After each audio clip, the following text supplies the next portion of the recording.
All right, I have 5:30. I'll call to order the study session of the City of Cherry Hills Village City Council. The discussion topic tonight is Quincy Farm Annual Plan. City Manager Kramer, you have the floor. Good evening, Mr. Mayor, members of City Council, esteemed audience, a large audience tonight. Tonight we are discussing in a study session format the draft of the Cherry Hills Land Preserve 2023 Annual Plan. So this is the first time the City Council is going through this process. It's also the first time that the staff and the Land Preserve have gone through this process as well. So, I first want to kick off this by saying how much we appreciate the commitment and the effort that the Land Preserve, especially board members and staff who are here tonight, have put into this. This is no small feat, and getting here tonight took a lot of effort, a lot of joint effort, and for that, we are grateful for members of our community who are so committed to working with such an essential key asset that we have. So that really deserves to kick things off, is really just acknowledgement of the tremendous amount of work and effort that they have put in. So I'm just going to do a really brief overview, just tiny, and then hand it off to the Land Preserve so that they can really spend most of the time going through the details of the plan. I'm not going to go through the contents of the plan. I'll leave that up to them. I just want to set the table for them. So first of all, Council might recall there was a memorandum of understanding that we signed with the Land Preserve in late 2021 that set up this annual plan process that we're here to discuss tonight. That annual plan, per the MOU, has 4 elements that are to be included. And so as you go through, these are not criteria or findings per se like you might be used to in a case, but they're still good parameters for you to acknowledge and be aware of as you review this plan. And you can see those 4 that are listed on there. I won't read as you all can do that just fine on your own. The process that we went through, and again, the monthly meetings that we had with the Land Preserve board members and staff, those were designated by the MOU itself. And I guess I can say we actually exceeded that requirement because there were multiple times that we had more than one meeting in a month. You might recall that the Land Preserve actually presented an update to you at the June 21st council meeting, just a status update about the progress. And all of this resulted in a draft plan being presented to staff, a final draft plan being presented to staff on August 26th. Council's probably curious to know where this process sits with Open Lands, and it was sent to Open Lands late last week. We have not received any feedback yet. When we do, we will be sure to include City Council on that feedback. I know that I've had multiple council people ask me that question already, so stay tuned. We have yet to hear anything. As we get closer to, for example, a packet deadline for the September 20th, we will likely reach out to Open Lands and maybe ask, prompt, cajole, whatever words you guys think might be a best fit. So again, I'm going to let the Land Preserve have the honor of going through the contents of the annual plan itself. I just want to make sure that council's aware that staff is recommending approval of the annual plan, and it is scheduled for adoption, or for consideration on the September 20th City Council meeting. So with that said, are there any questions for staff? Questions from council? If not, I will turn it over to the Land Preserve.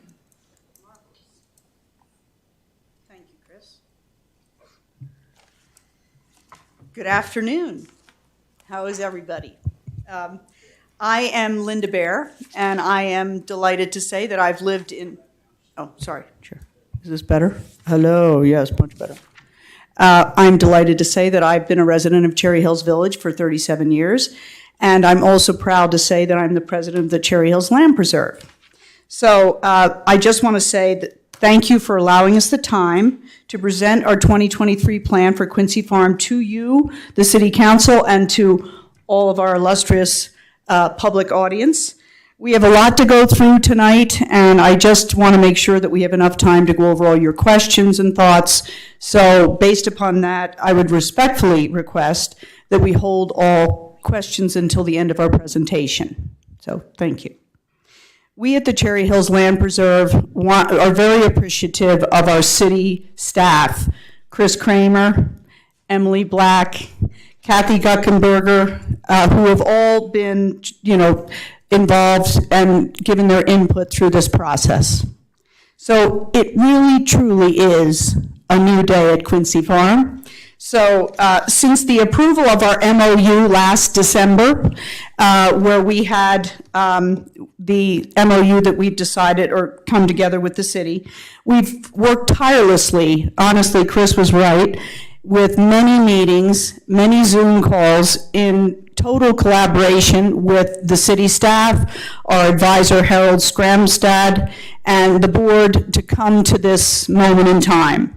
And I just want you all to know we have, I'm using a few little notes, but I've sort of memorized it. But anyway, we have a great team, and the process over the last 9 months have involved those mentioned, as I just stated, and many others as volunteers and advisors, some of whom are present here tonight, and I, for one, would like to say thank you.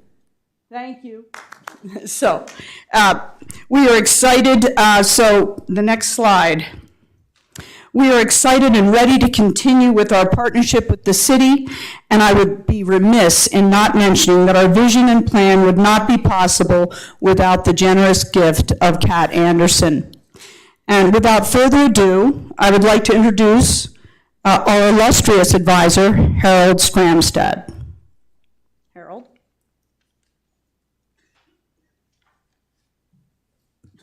Great job. Thank you very much, Linda.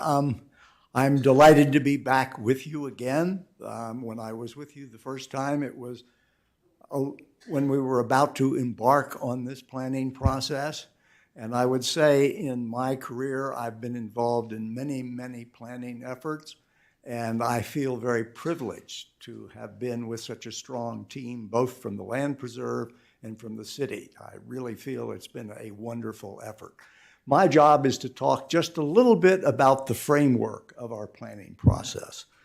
Our goal was to provide educational experiences at Quincy Farm that inspire curiosity and learning about the natural and historical heritage of the local area, so Quincy Farm becomes an integral part of the educational and recreational infrastructure of the city of Cherry Hills Village and a source of ongoing community pride. So what are the key elements of our plan? They are the East Side Barnyard will be the site of most structured educational programs, with a renovated big barn, which is really the symbol of Quincy Farm, becoming an all-weather, all-purpose program center. And if I can quote Kat Anderson, she said, "I told Cherry Hills Village they couldn't tear down this barn, they can tear down everything else." And that's why we think it is such an important structure. It says farm, it says Quincy, it says Cherry Hills Village. We think it's a wonderful structure. The west side of the site will be developed as more of a natural area with very close attention paid to stimulating a variety of firsthand experiences with nature. One of the things that we find in informal education is it's very difficult to really try to anticipate the ways that people will use an environment. They will, as much as you plan, the key is plan places of encounter so that people can find their own place in the landscape. The other thing that we felt very important about Quincy Farm is that while it has been divided in the conservation easement into an east side and west side, that Quincy Farm really must be developed as an integrated and unitary site so that the historical and natural landscape assets that define it will strengthen each other rather than just be seen as separate elements. What were the guiding constraints and principles in the development of the 2023 annual plan? And it's been my experience that the best plans don't grow out of blue sky planning where everything is possible, but they grow out of the constraints. And that focuses the planners to look at what are the unique and distinctive assets that are on the site and how one can work within that envelope to really create first-class programs. So the constraints that we really looked at Quincy Farms were, of course, the conservation values outlined in the easement, providing education and recreation, maintaining open space, enhancing natural areas, and maintaining historical heritage. Second constraint was, of course, the historical values of the Quincy Farm site, and those are well outlined in the National Register nomination form that was accepted by the National Register. We also were very concerned about the constraint of financial sustainability. Quincy Farm, no one wants it to become a money pit. And the idea that we had to create a plan that was strong and yet sustainable over time in terms of the use of public dollars and private fundraising was very much on our mind and in a sense helped shape our thinking that you see in the plan itself. The last kind of constraint and principle in developing the plan that I want to mention very briefly is that the kind and the type of experiences at Quincy Farm really drive priorities for maintenance, repairs, and capital improvements. Oftentimes in the planning process, you look at a site and you see what's there, and the first question that comes to your mind is, how can we use all these things? That's looking, in my experience, through the wrong end of the telescope. The key is, what are we trying to accomplish here in terms of the educational value of the site? And then how do we organize the assets of the site in order to support those? So those, in fact, were the kind of principles and the constraints that really guided and focused all of our planning efforts. Thank you.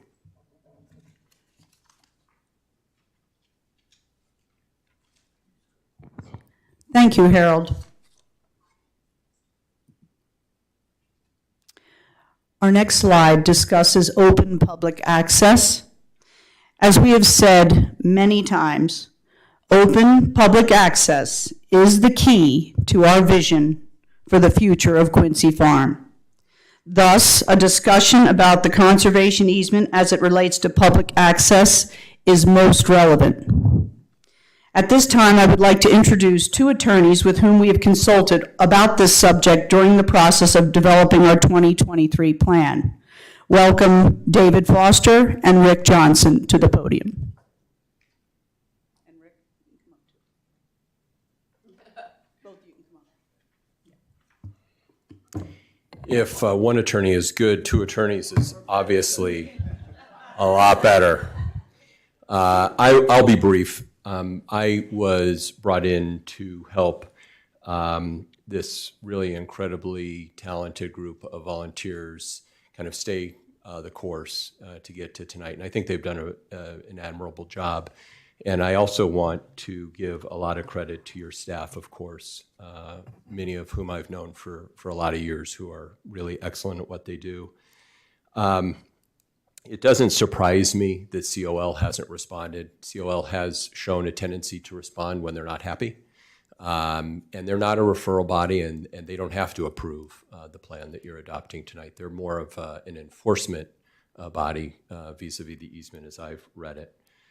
And so as it relates to the easement, Rick Johnson is really a world-class expert in conservation easements, and I know that he's got a few thoughts on this issue as well. Thank you, David, and good evening, everyone. Pleasure to be here with you. Rick Johnson, I'm with Johnson & Rapucci. I've done land use and conservation easement work, water rights all around the state of Colorado for 36 years. So just a quick couple comments about the nuts and bolts of this particular easement. I read it, and it's not a particularly unique easement. The structure of this easement is fairly typical. It's what I would expect to see. A couple comments. Treasury Regulation 170H provides the building blocks for conservation easements, and that has to do with the recreation and educational aspect of the easement. It has to do with natural habitat, relatively natural habitat. It has to do with open space and historic.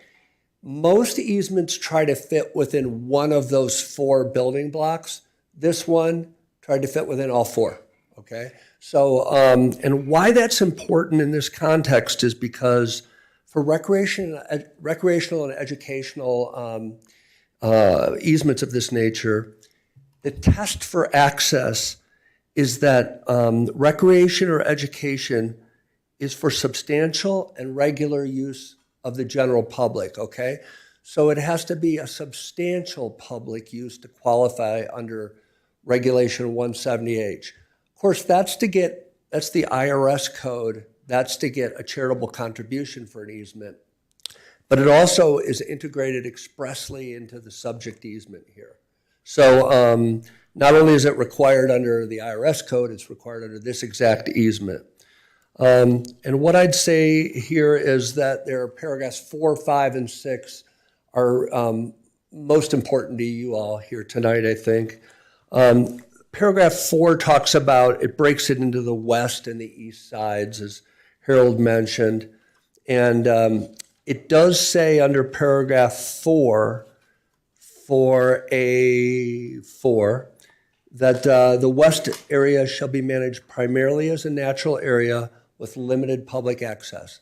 It does not say public access is prohibited, and it does not say accompanied public access. It just says limited public access. And then it directs you for how you should operate on the east side to paragraphs 5, A, B, and C, and that deals with preservation uses, recreation uses, and agricultural uses. And most important there, I think, are the recreational uses in 5B, which talk about low-impact recreational uses, such as bird watching, hiking, horseback riding, cross-country skiing, as permitted on the property, capital P property. So that defines the entire property, east and west, okay, not just the east. And then, perhaps most importantly, paragraph 6 talks about restricted activities. Pretty typical, you'll have a list of thou shalt not do these things in a conservation easement. But here in 6F, it talks specifically about public access. And in that provision, it talks about the Highline Canal area first. And then it says, nothing contained herein shall be construed as affording the public access to the remainder of the property, although, and here's what I want to highlight to you all tonight, although the grantor may permit public access to the property on such terms and conditions as it deems appropriate, provided that such access is not inconsistent with the preservation and protection of the conservation values. So your role, it seems to me, as the remainder man or the successor grantor, is to suggest the public uses and public access that are appropriate, constrained by not violating the conservation values of this easement. And so hopefully I've covered the nuts and bolts of the easement, and thank you for your time and attention.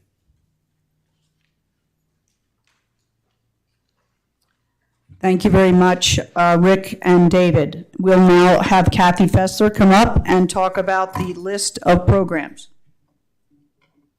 Thank you. Hi, I'm Kathy Fessler. I'm the Executive Director of Cherry Hills Land Preserve. And as you can see, we have a really great program coming up in 2023. We've spent the last year working really hard to develop really strong relationships with high-quality partners, and we've expanded, and we're really proud of what we're producing.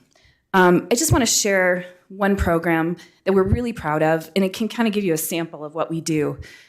We have a beekeeping program. It's a community beekeeping program, and we are so pleased to be working with Joe Comperta, who's a master beekeeper, and he is a mountain of knowledge. Mike can attest to that.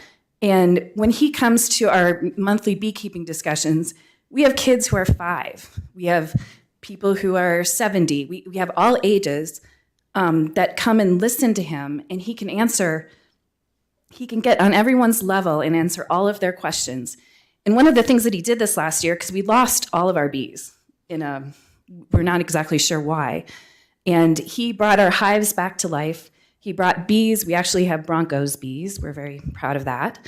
And brought it back to life. And he tells people in a way that they can understand how this hive works and how communities work. And usually there's a life lesson or two that I bring home to my kids from Joe. But it's something really special that we're happy to have as part of our programming. As executive director, I'm truly grateful for the opportunities that Cherry Hills Village and Quincy Farm has given our community. Thank you. I had one more slide, sorry. This is just a sample of some of the programs that we've had up here, including we've had goats out at Quincy Farm, our beekeeping program, we've had a trail walk, bird walks, we've had lots of great opportunities this summer that we've really enjoyed with our community. Thank you very much. And now you have Judith coming up to talk about fundraising concepts and numbers.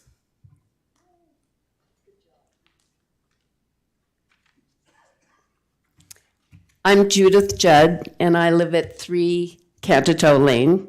I have lived there for at least 20-some years. And I feel bad talking with all of our friends behind us. You see our supporters, and they've come out because they are getting infatuated with the idea of Quincy Farm also. But anyway, I'm going to talk to you about fundraising, well, about money. I'm sure that will interest you, right? All right. Well, I'm the chair of the development committee, and as you know, we're all volunteers. But as a sort of nod to bona fides, back in the day, I was the assistant director of development communications at Princeton. But more importantly, Susan Scramstead, we got 2 for the price of 1. She was the vice chancellor of development, of outreach development at the University of Michigan Dearborn campus, and she has helped us and supported us. So we're volunteers, but we're very serious about what we're doing. And I don't want to bore you, and I don't want to take you through way more than you want to go through. But I want to give you some concepts that we're working with, and then give you some nuts and bolts numbers. Okay, concept number 1. Our goal is to make Quincy Farm financially sustainable. And we've thought about this in depth, professionally and methodically. And that means that we want to set it up, and our vision is that it will justify tax dollar investments.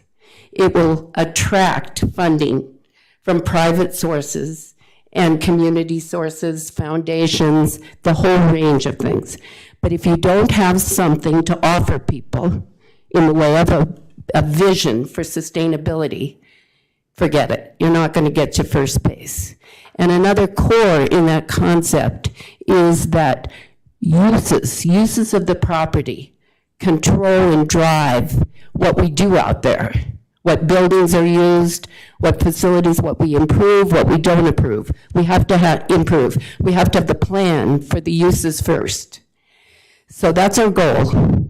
Now, the next concept is that the status quo is not sustainable. You cannot get access to Quincy Farm except through programs that Cherry Hills Land Preserve offers you. So if you have to be interested in bees, at 9 o'clock on Saturday morning to go to see Quincy Farm.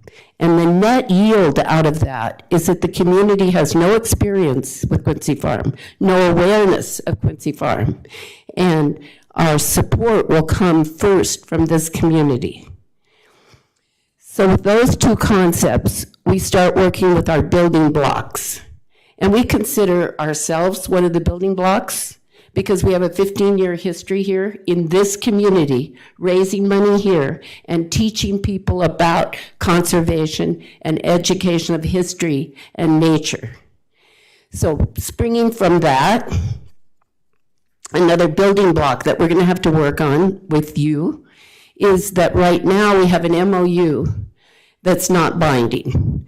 And when we go out to funders and they say, what is your relationship with Quincy Farm?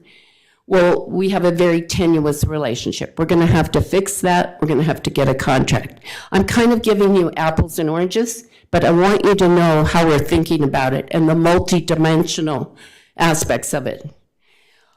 Also, we're building awareness through our programs, as you know. And we had a lot of programs in 2021. We had more programs in 2022, and we'll have even more in 2023.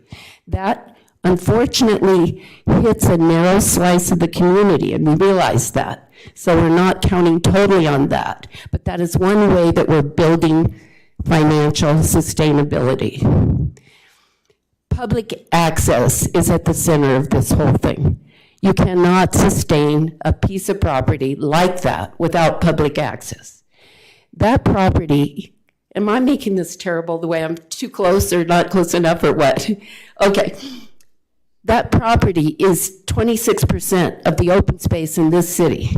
And we're losing open space all around us. And open space is used primarily by the individual person going out, sitting on a bench. 90-some% of the open space in this country is not used through structured programs. It's used through open public access. And that is why we have gotten so focused on access. So as you could tell, we took it, we said, what's wrong with us? What don't we understand about this? So we took it to first David Foster's firm. We got his opinion that we're well within the conservation easement to seek access. And then we got Rick through Laura to help us with that too. So we're not just asking you to trust us.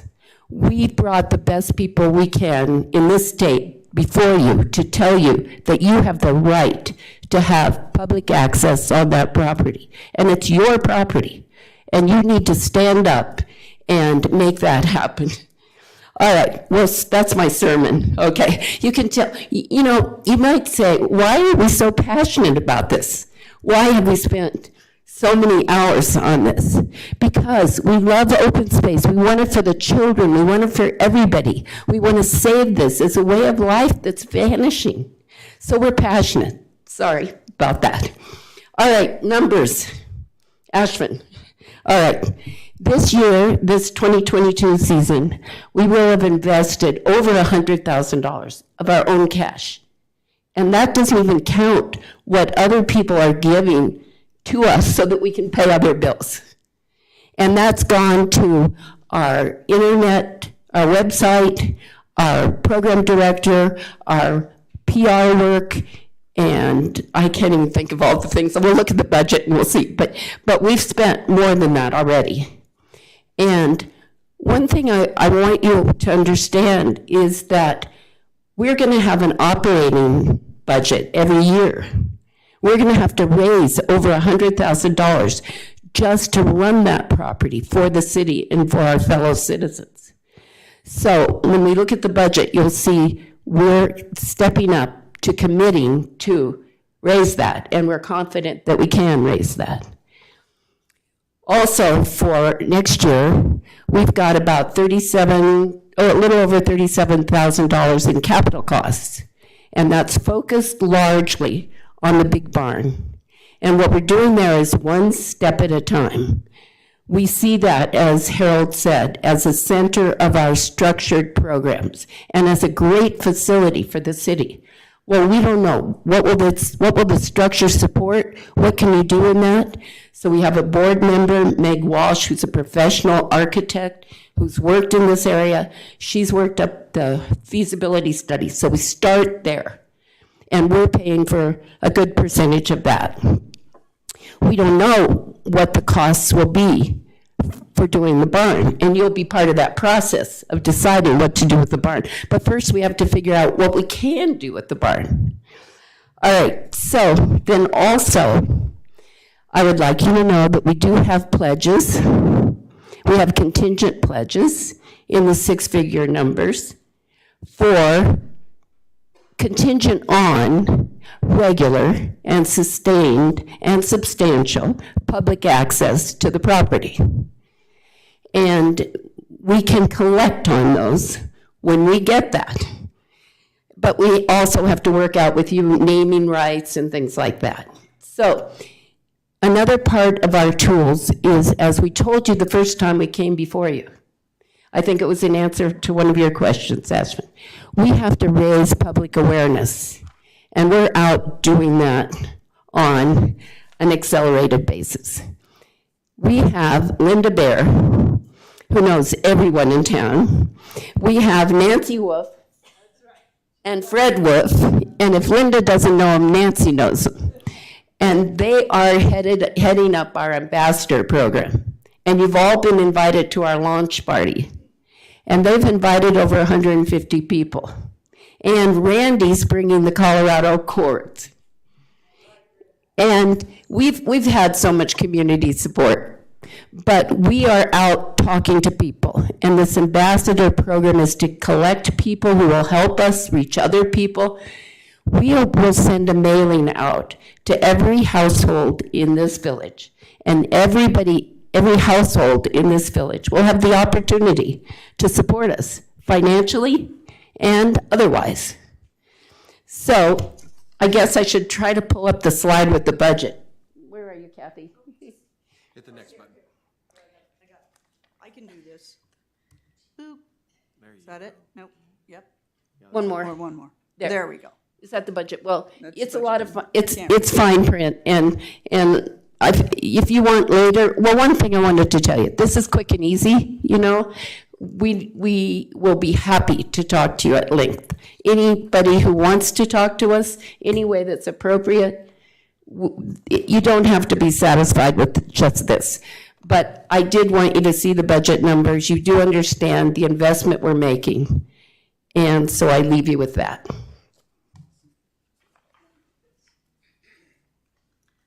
Thank you, Judith. So without further ado, I'd like to summarize our presentation with Earl Holen. Yeah, you guys were probably wondering if you were going to escape hearing from me talk. No such luck. Well, to paraphrase Paul McCartney, it's been a long and winding road to get to this day. There's plenty of frustrations, to be sure, not the least of which have been shared by this and previous councils. But as you've just heard, it's a new day at Quincy Farm. Now, you heard Harold describe as only he can the land preserve's vision for Quincy Farm, and we hope what will become the city's vision, a vision that will ultimately see open public access to all of Quincy Farm, along with a full complement of structured educational programs so our community can learn about nature, wildlife, and the historical heritage of our local area. Now, as you've read in the plan, the first step in achieving this vision is to open up public access to the east side in 2023 so folks can enjoy it at their leisure, complemented by a slate of educational programs on both the east and the west sides. Now, in developing this plan in collaboration with staff, we feel confident that it was done with the fullest attention to and faithfully in accordance with the conservation values under the conservation easement. Now, we know this is something of concern to everyone, and that's why we were so pleased to be able to have David and Rick here to discuss this with you, and who are available to answer any questions on this subject. Now, as City Manager Kramer already said, one thing that's probably on everyone's mind is, what about Colorado Open Lands? Well, we've had several discussions with Open Lands about Quincy Farm, with their staff, with their executive director, with board members, and the plan was submitted to, as City Manager Kramer said, to them by staff about a week ago. Now, at this point, we don't know what Open Lands' reaction will be to the plan, but hopefully we'll have some feedback before the next council meeting. But here's the thing, all right? The many discussions that staff has had with Open Lands, or that the Quincy Farm Committee has had with Open Lands previously, or that the Land Preserve has had with Open Lands, have been primarily just that, discussions, talk. While these discussions have been cooperative, collegial, and beneficial, they have not really flushed the things out in any sort of formal manner or in a way that might provide the city, who is, after all, the owner of Quincy Farm, with some firm and reliable understanding about how to manage its property under the conservation easement. Now, we fully intend to continue working with Open Lands and have asked through staff if we could meet to discuss the plan. And hopefully we'll be able to do that. But we need to recognize that discussions are sometimes just talk, and what we need to move beyond is talking and get about the doing in order to see what can be done. Now, we believe the city and the land preserve need to work through the conservation easement with Open Lands as it prescribes. Parties, as we know, can endeavor to mutually work things out, but sometimes parties can't readily come to an agreement.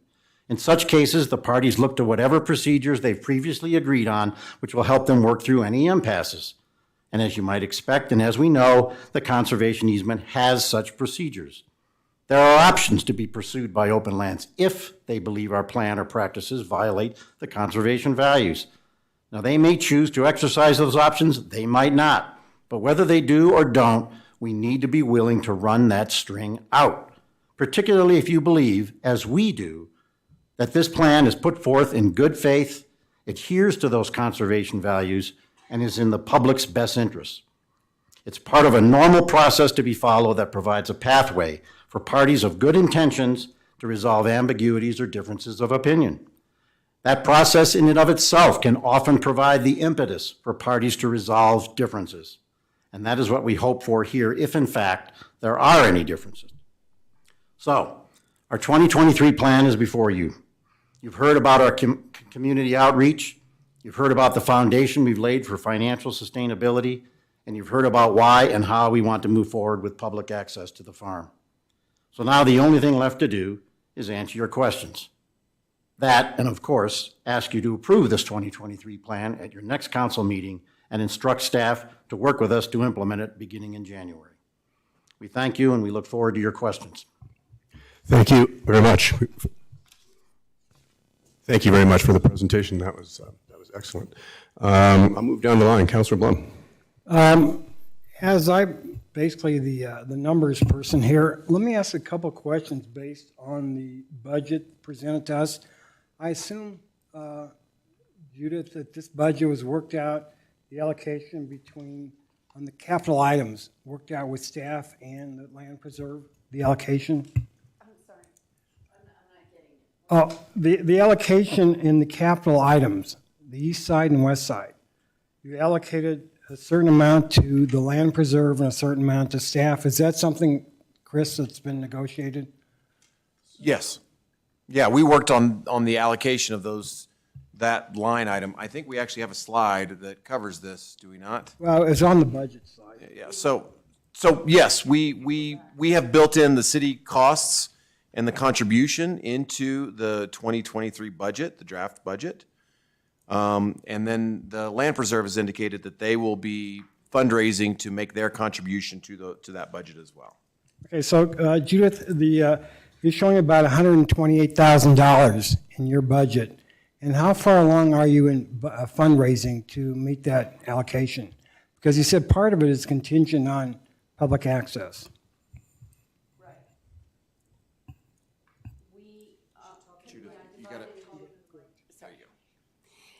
I divide it into two parts. We have what we call the operating cost, and that we've been raising on a year-by-year basis through, let me say, normal channels. And for the capital costs, we haven't raised any of that money yet, and it is contingent. If we do not have any public access to Quincy Farm, we have no money. But we are confident, we have pledges that if we have access, we will have money. Okay, great. Those are my questions. Councilor Shelton.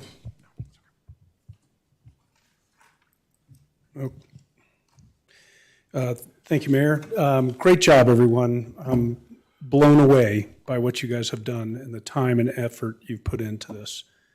I do have a couple of questions, and I think Al just touched on, I guess, my first one. It appears that the capital expenses are based on a 70-30 split, 70 being to the city and 30 being to the land preserve. I'm curious if that's the question you just asked, and if Chris Kramer's response was that that's the allocation that you and staff have come up with? How did we come up with 70? No, that's not, I was going to step up because I thought that might have been what Al was getting to, but you really encapsulated it. The view is, and obviously I asked for City Manager Kramer to talk about this if he thinks I'm out different on this, but the point is that our capital costs will be discussed with the city on a project-by-project basis as you go along every year. That was how this was done. It's not done on a percentage basis. It's done purely on a, okay, what project are we looking at? In this case, we're talking about the barn, feasibility studies as one aspect, construction and architectural drawings on another aspect. And then we talk and we try to figure out, okay, who's going to do what seems reasonable at that time. And that's what we anticipate doing going forward as new projects come along on that kind of a basis, as opposed to, hey, this is the percentage to be applied every time. Does that make any sense? So it could be that the next phase, the actual construction of the barn, improvements that we spend in the barn, and that's not currently in here, we just have feasibility in here. Right. But the '24 budget could include $250,000 to improving the barn, for instance, and that, you might come to us and say, we think that should be an 80-20 or a 50-50, or, because I'm just curious where the 70-30, because- everything lined up to be 70-30 on the capital, not the operating, but just capital in here. And I certainly noticed that, and I thought, yeah, that's going to be interesting. Someone's going to pick up on that. I think that's just kind of the way that it did come out. Because as you saw, like for instance, feasibility study, that's picked up 100% by the land preserve. Right. Architectural drawings, construction drawings, 100%. That's kind of just the way that came out. Something else could come the next thing, which is the construction, and it could just come out with, if it was a $250,000, those costs might be shared on some sort of basis at that point in time. But you don't know until you get to the point where you look at on a project by project basis. The other thing is that, and again, the plan comes from the land preserve, right? That's part of our charter under the MOU, is to always be presenting the plan to the city about what's going to happen. And it's supposed to and will be based on programs. In other words, everything that goes on at that farm and all of the capital improvements will surround programs that are proposed. And as you've heard, the barn is basically going to be the center of programs. So obviously that's the first thing, and there's really a lot that's going to be focused on that. But the view is that we will be looking at any type of capital projects in terms of going, hey, is this driven by projects, or by programs, sorry. I have a couple more questions. I'm going to just throw them out there, and Earl, if you or someone else can answer them. I want to be respectful of everyone else's questions you have, but I do have a couple things I want to hear about if we have time. I heard naming rights come up, and I'm curious what that was about. I did also want to mention that I have continually maintained that I'm not very interested, like the land preserves, benefactors are not interested in contributing money until they know there's access. I'm not interested in committing my vote to city access, city money, until that same access is out there. So I think that's a global concept that we're all really on the same page with. But along those lines, you do have in your budget $7,950 for 2023 West Side expenses. They're soft costs predominantly. I would normally say that I'm not in favor of spending those city dollars on those soft costs when there is no access to the West Side in 2023. Your plan shows access starting in '24, if I read correctly. Did I misread that?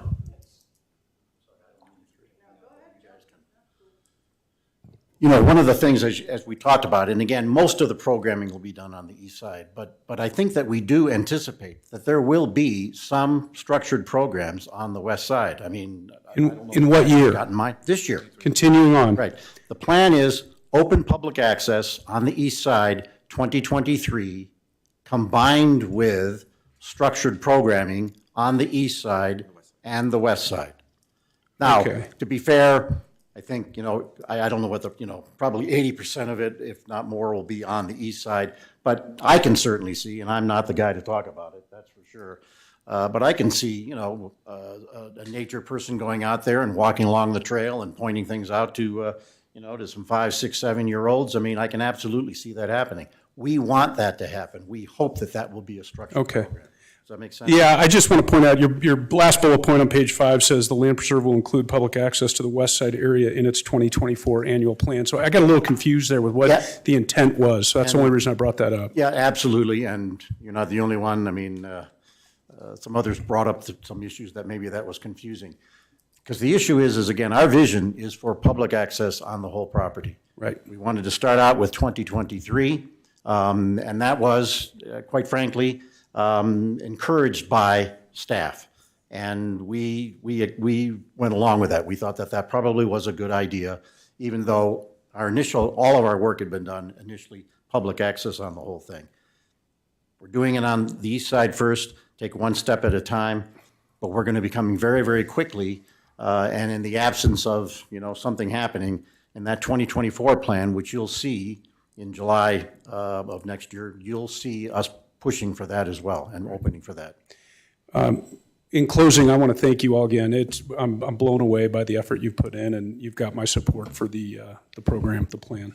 And again, Linda's already said this, but staff really did a terrific job working with the land preserve, and it really was a collaborative effort completely in terms of putting this together. So, and obviously, to this woman right over here, this has been yeoman's work for a long, long time. So, Councilor Gallagher. I want to reiterate Dan's point and thank all the people who put effort into this, because I understand it's a lot of people and it's a lot of time. And this is, given our history, it is wonderful to see this actually move forward. And it's about time, and your preparation, your presentation makes our job a lot easier. You've turned the rocks over, you've brought in the experts, and we really appreciate that, because again, it makes our job easier to get behind this and support it. You have my support. I do have a specific question that is more practical than anything. I applaud that the east side is the target to be open first. My question is, what security measures have you thought about, and have you collaborated with staff when that is open from sunrise to sunset? I'm not certain what the page is, Mike, but one of the things you'll see on there, and one of the steps of the plan, is to put together procedures in order to be able to do that. I can't remember the exact words that I used in the plan, but obviously, if this is approved, we've got to get about with staff to talk about, okay, now how are we going to, where's the path going to be? Where's the sign saying, don't go into the buildings? I mean, whatever it might be. Making sure, in fact, I raise this, there's Jay over there, I raise this and I go, yeah, I know you guys want to keep that tractor over there, but let me just tell you what I did when I was 5 or 6 years old growing up in Wisconsin. When they were building roads, those Caterpillars, I was all over them. And kids are going to be all over that thing too. So we do need to talk about that as to how we are going to provide, a safe environment for folks to go, not just in terms of the buildings, but we got to come up with those procedures in order to be able to deal with all of that. That's one of the tasks, to do if this plan gets approved. That's page 10. I guess, and from a practical standpoint, I appreciate that is, that's very important. Because the point is again, this plan would be implemented January 2023. Okay, we're sitting around here in September. So in other words, hopefully, you guys will approve this the next council session, and then we'd start to sit down with staff and saying, okay, we're off and running. Let's deal with these details. Let's drill down and figure out what do we need to do to make sure it's operating smoothly, safely. Obviously, staff will have a huge amount of that because they're the experts. They know, okay, at the end of the day. So we'll be working and counting on them a great deal to make that happen. Thank you. Councilor Brown, I did want to say that we probably want just 5 minutes because we have we got to rearrange things. So go ahead, Councilor Brown. And I don't have a lot of questions per se. I just want to say, I'll reiterate the thanks without ditto to that. And then I'd also like to just offer a shout out to the numerous volunteers who have worked on this project over the last decade. I was one of the original visioning committee members, and that was before I was on council, and I am finishing my 10th year. So when Mike says it's about time, I could not agree more, and I strongly appreciate all of the work that you're putting in to moving it forward. Things sometimes move at a snail's pace, but they are moving forward, and that's what's really important. I was very excited by this plan. There are a few things in the vision section that I would love to discuss more at a later date, but generally speaking, this plan for this coming year and the year ahead, I'm very excited about. I also strongly support your position that public access is the center, because it really is for public funds, for private funds, for the success of this property as in fulfilling the vision that it was intended and the intention of the contribution. So I was also very excited to see the mention or the statement that that we're not just stopping with public access on the east side. And I will be very strongly supportive, and if I can, in any way moving forward, of allowing public access on the west side as well. Councilor Wheel. Thank you. Again, at the risk of redundancy, but expressing appreciation is important, and you guys did a terrific job. Excuse me, terrific job on the planning, a comprehensive presentation, looking at things from all angles. I think it's great. You certainly have my support. I would offer up a suggestion. As I look through the list of potential funders, you might consider SCFD as well. I think I've written a grant for them for an organization I participate in, which is, it's involved, but at the same time, they do fund things like educational, things that contribute to the community. So anyway, something to take a look at perhaps. And they are looking for organizations that could be funded, so it might be a happy marriage. Thanks. Councilor Savani. Always keeping the best questions for the last. So first of all, great job in terms of programming. I need to attend one of those goat walking and the goat yoga myself. I would consider, again, great community teamwork, both internal and external. So that's positive. Obviously, you have all showed up here, you're working together. In terms of fundraising, we always like to get more money, but I understand you're just initiating. So it's always easier to sit up here and criticize than being out there and actually doing the work. So I'm going to state a few things, knowing that you guys are doing your best and you have plans. But when you're talking about financial sustainability, the first 2 years that I was in a council, I heard nothing from different folks from our city as well as from folks that this farm is falling apart, that it costs $2 million, somewhere between $2 million to $7.5 million to fix it. Okay, so I don't know what that number is, to be honest with you today. $1 million, $2 million, $300,000. So when we were talking about sustainability, I would have liked to see what that number is today. Is that sustainability number that we're looking at? Is it 300,000, 400,000 a year? I think by now, maybe you'd have it, but I would have liked to see it. So we know what we're working toward. It is good to be happy to say I got 100,000 or 200,000 or 300,000 donation, but is that just enough to keep the light on? So we really need, look, you guys are all volunteers. If I was an investor and you were a company, you're presenting this to me, I would have liked to see a P&L. I would have liked to see a projection for the next 5 to 10 years. How much money you're committing to bring in? How much money would the city annually to put in to get it to a sustainable position? I didn't see any of these numbers. I'm not running for the mayor. I'm not running for the council. So I can say whatever I want right now. And I'm telling you, you got to get and calculate that sustainability number. Without that, we're gonna be all every year coming, patting ourselves in the back, saying great job, and it's okay if we just want to keep the lights on. But if you wanna actually repair and not 10, 15, 20 years worry about Mother nature taking its place and this place falling apart, we need to start planning now. So great job in many aspects, but again, for me, the financial sustainability is a great word that was used, but I didn't see anything that is actually showed me the hard number, how you're gonna work toward it. That's all. Do I have 1 second? Just a short follow-up, Judith, go ahead. Oh, it's too long, but we had this discussion before, I think. You have to start with sustainability of what? And Dr. Skramstad taught us this.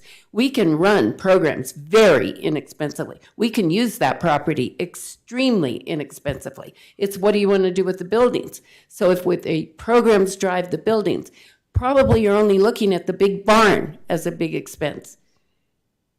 You know, you may like taking down the Anderson House and all that. But what we're looking at as a structure is the barn as a center. And we don't know yet how much that will cost. But we can tailor the use of the property to what we can manage financially. So sustainability is a realistic objective. And we're not talking about millions of dollars. Well, hi, Harold. No. Let me just address that. Can I add to all I'm asking is come up with a model, a modeling that shows this much money we're going to go to have come in, this much we're spending, this much we want to make improvement. Where is it? Just come up with a financial model for the next 5, 10 years. That's all. Well, it's, Last word, please. okay. We were asked specifically by the city manager to, let's take small steps at a time. And I think that's what we're trying to do. I think the figures you got from the staff in terms of the preservation of the site assume certain things. We are not assuming all of those things. The vision suggests a series of programs and the necessary capital improvements and repairs to support those programs.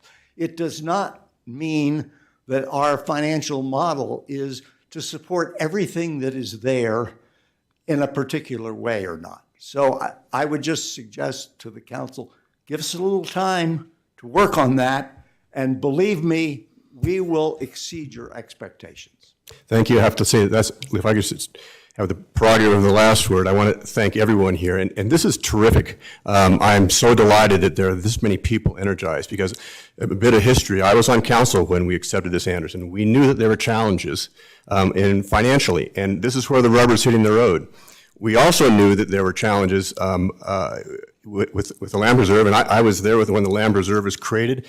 And I tell you, I'm so proud of where the land preserve is now, because it was created, it was very little, very focused, and I said, and I've always said, you need to step up and do this. This is really important, and this is something that you can take on and do really well with, and you need to involve everybody. It's to be successful, it's going to have everybody in the community behind it. That's why I'm so delighted that everybody's here. This is terrific. Go ahead and plan.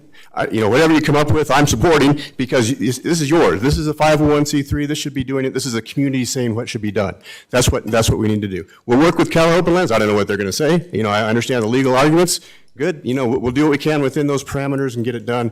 And to the extent that I can help you with fundraising, please call on me. I help you. Help you. But absolutely. And I help you in talking to people in the community for fundraising. But let's do it. And please stay energized. Please don't get discouraged. Please get others. Please, I'm so happy to hear you're going to do mailings to everybody. I think that's great. I think there are a lot of support here for this from a lot of people, and we just need to tap into that and get it going. So thank you very much. City Manager. The only thing I want to add to this is we only had an hour tonight. We are scheduled for council to consider this on September 20th. This is fully a legislative function. So if you have questions in the meantime, I would encourage you to reach out to us, to me, and we will work to get prepared for that. Maybe we can answer some of them ahead of time. Maybe we can come prepared on the 20th. Either way, this is not one of those ones where you want to wait. Go ahead and proactively reach out to me with any questions. All right, I'm going to close the study session now and let our staff do some rearranging. Thank you all for coming. If you want to stay, you're all welcome to stay as well.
be so bored on those Tuesdays. What are you gonna do with yourself?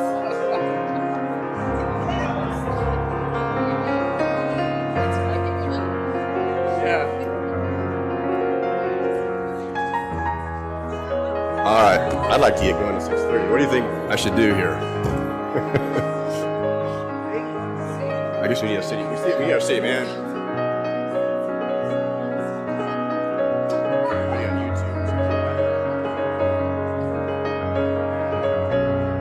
That was a great job.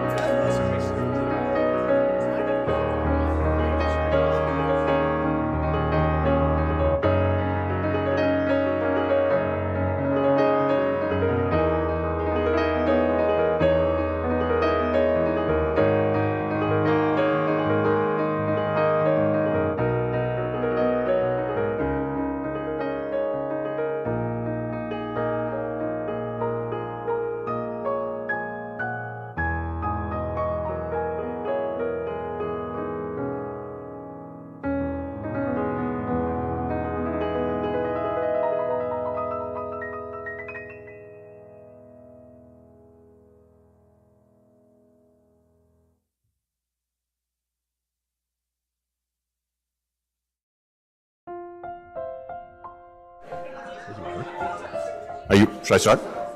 Where's Chris?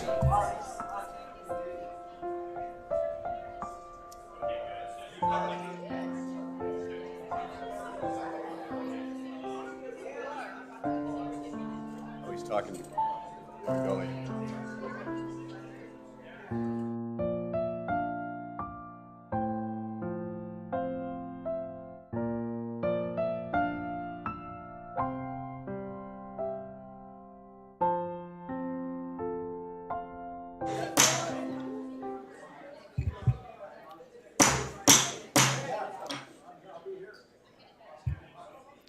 All right. Thank you, everybody. It's 6:32. Councilors, if you could take your seats. We're all here.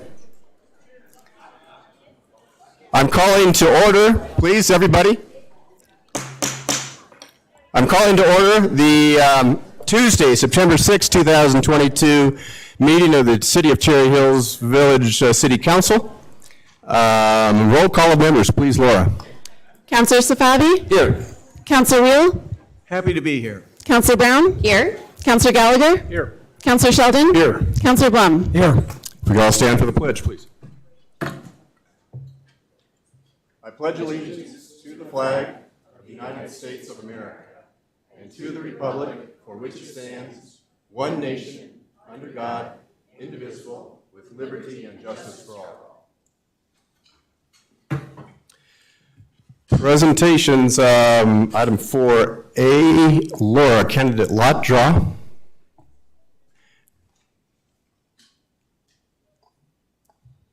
Good evening, everyone, people who have stayed.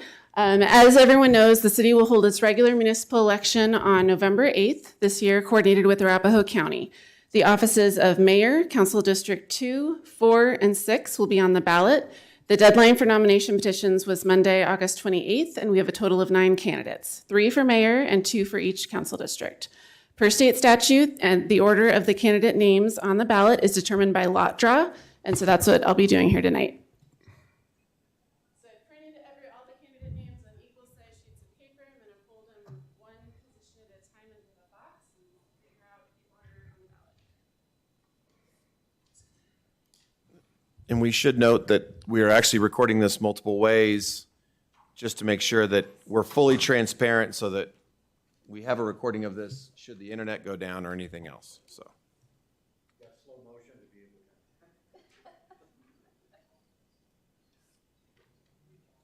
Have a drummer to do the drum roll.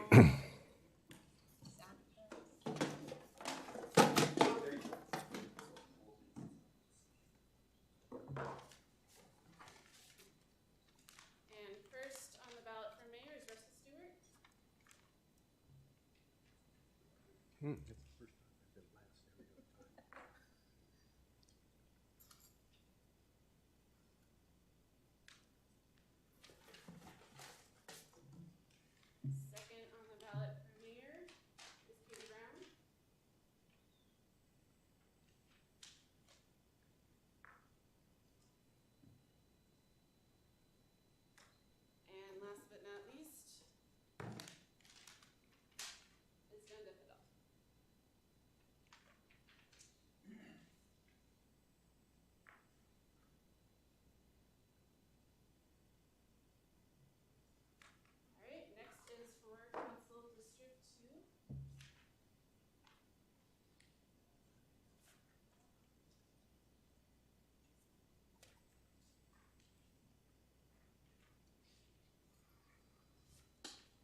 Thank you very much, Laura. Very much appreciate that.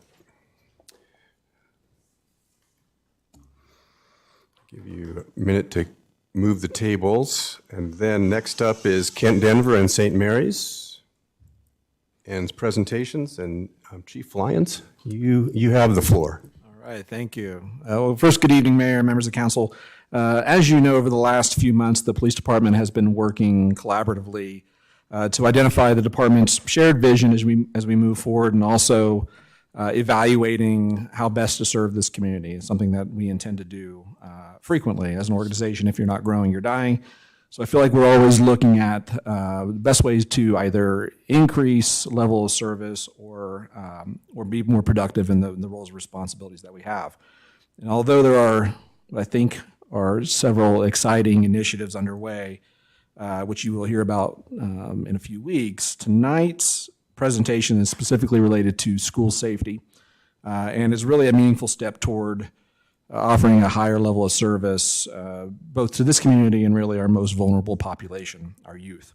I'd like to invite our friends from both Kent Denver and St. Mary's Academy to come forward for their presentation.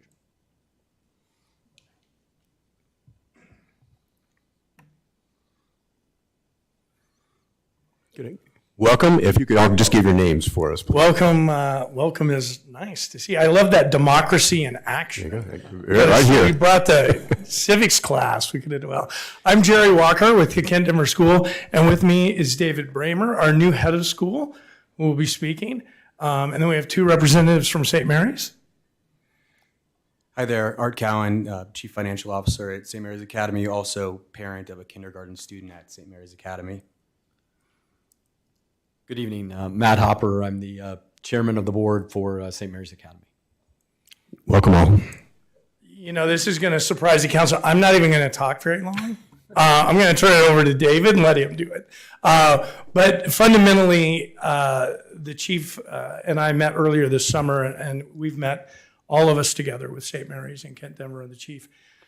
You know, school safety, it is a huge issue for us, for everyone else. We've had a long partnership with the city for the last decade. The city has provided a school resource officer, an SRO, and that individual has split their time between the elementary school, St. Mary's, and Kent Denver. And the thought is this year, with the financial support of Kent Denver and St. Mary's Academy, if we could fund an additional officer. So we would then fundamentally have two SROs. We feel that, you know, we were getting about 1/3 of an officer.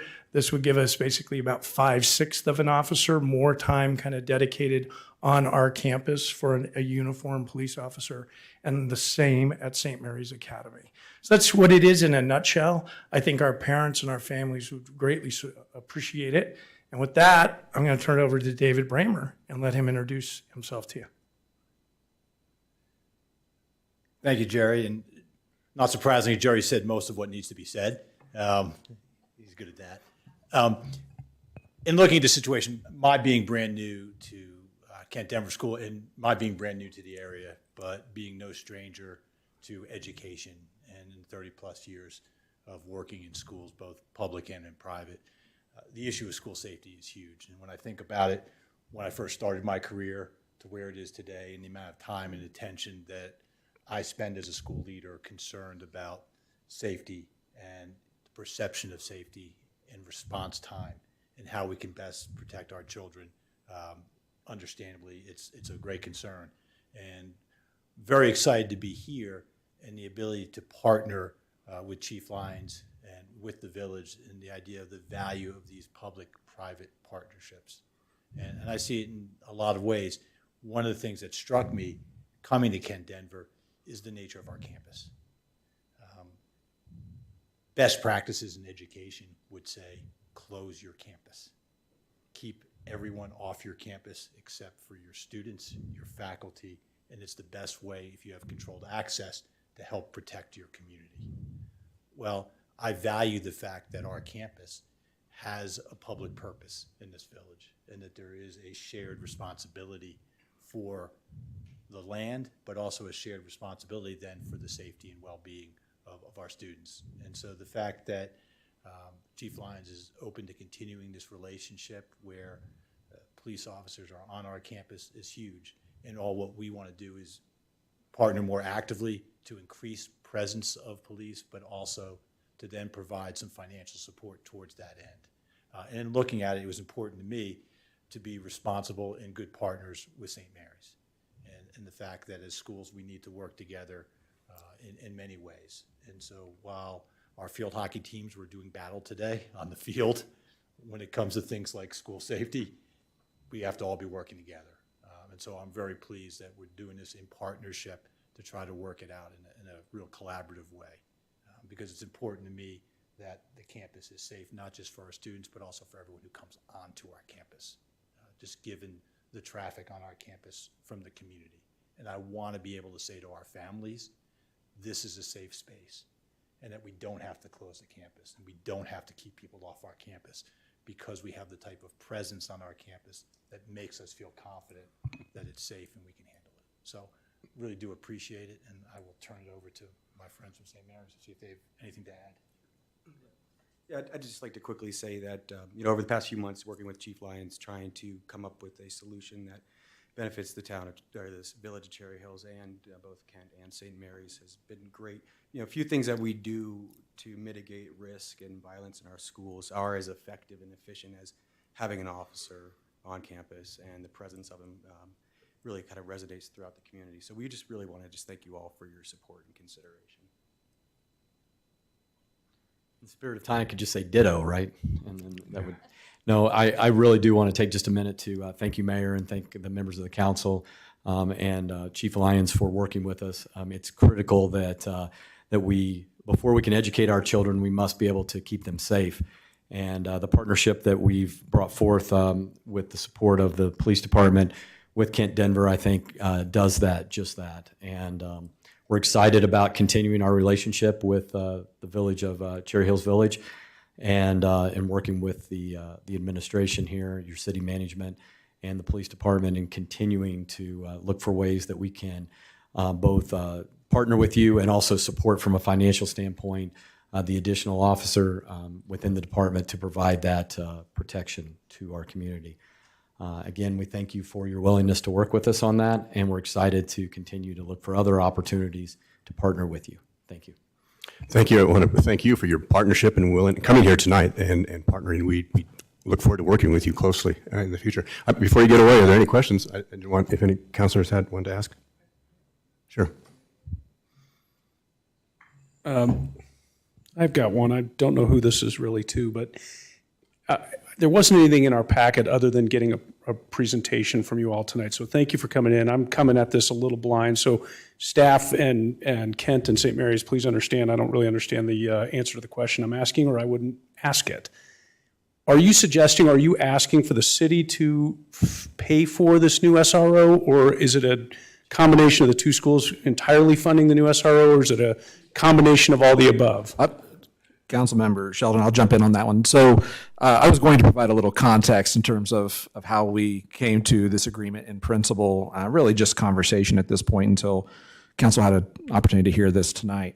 Actually, as mentioned by Mr. Bramer, it's a partnership funded by the schools. So in essence, we will be adding a second school resource officer with no budget impact for the city. They will be funding 100% of the cost of a new FTE. And that is really the beauty of this from our perspective, is that we actually get to increase presence, visibility, and security at all three schools funded by Kent Denver and St. Mary's. So as a result of essentially doubling our SRO contingent, all three schools will actually see an increase in staffing and presence, not just Kent Denver and St. Mary's, but the elementary school will benefit from having a second officer on staff dedicated to the schools. The exact dollar amount is to be worked out, as is the contract language, but we are making some advances in both of those. But in principle, the agreement has been reached that the schools will fund 100% of the cost of adding this new position. Well, I applaud you all for doing it. I think safety of our children's obviously the utmost importance, so thank you. I would just also like to say how much I appreciate your cooperation in bringing this forward and working with our new Chief Lyons. School safety is a top priority, but it's more than, school safety is more than just about the schools. We have all unfortunately seen what these incidents, the impact they have on the entire community. And so, it's a priority for our entire community to make sure that when people are in Cherry Hills Village, whether they're residents or children in school or whatever that it is they're doing here, that they feel safe when they're here. So thank you for helping us achieve that. Councilor Suave. Just a quick question, Chief. You said, you're also looking for ways to improve safety. So is it at this point, by the way, this is a great program. Having a couple of kids in these schools, I feel better. And I know our community feels better about that. So, but in terms of, are you going to do something different as well? Or is it just additional resources? Thank you. That's a great question. The additional presence of law enforcement on campus is a good first step, only to be most efficient with an increase in training, an increase in equipment, an increase in response plans, and really just furthering the partnerships that we have with both schools in terms of other methodologies around school safety. This is really just the first step, again, getting boots on the ground, so to speak, and more frequent, and with a greater frequency at all three schools. And then we will do our part operationally to ensure that should we ever have to respond to a critical incident, that we are equipped and trained to do so at the highest level.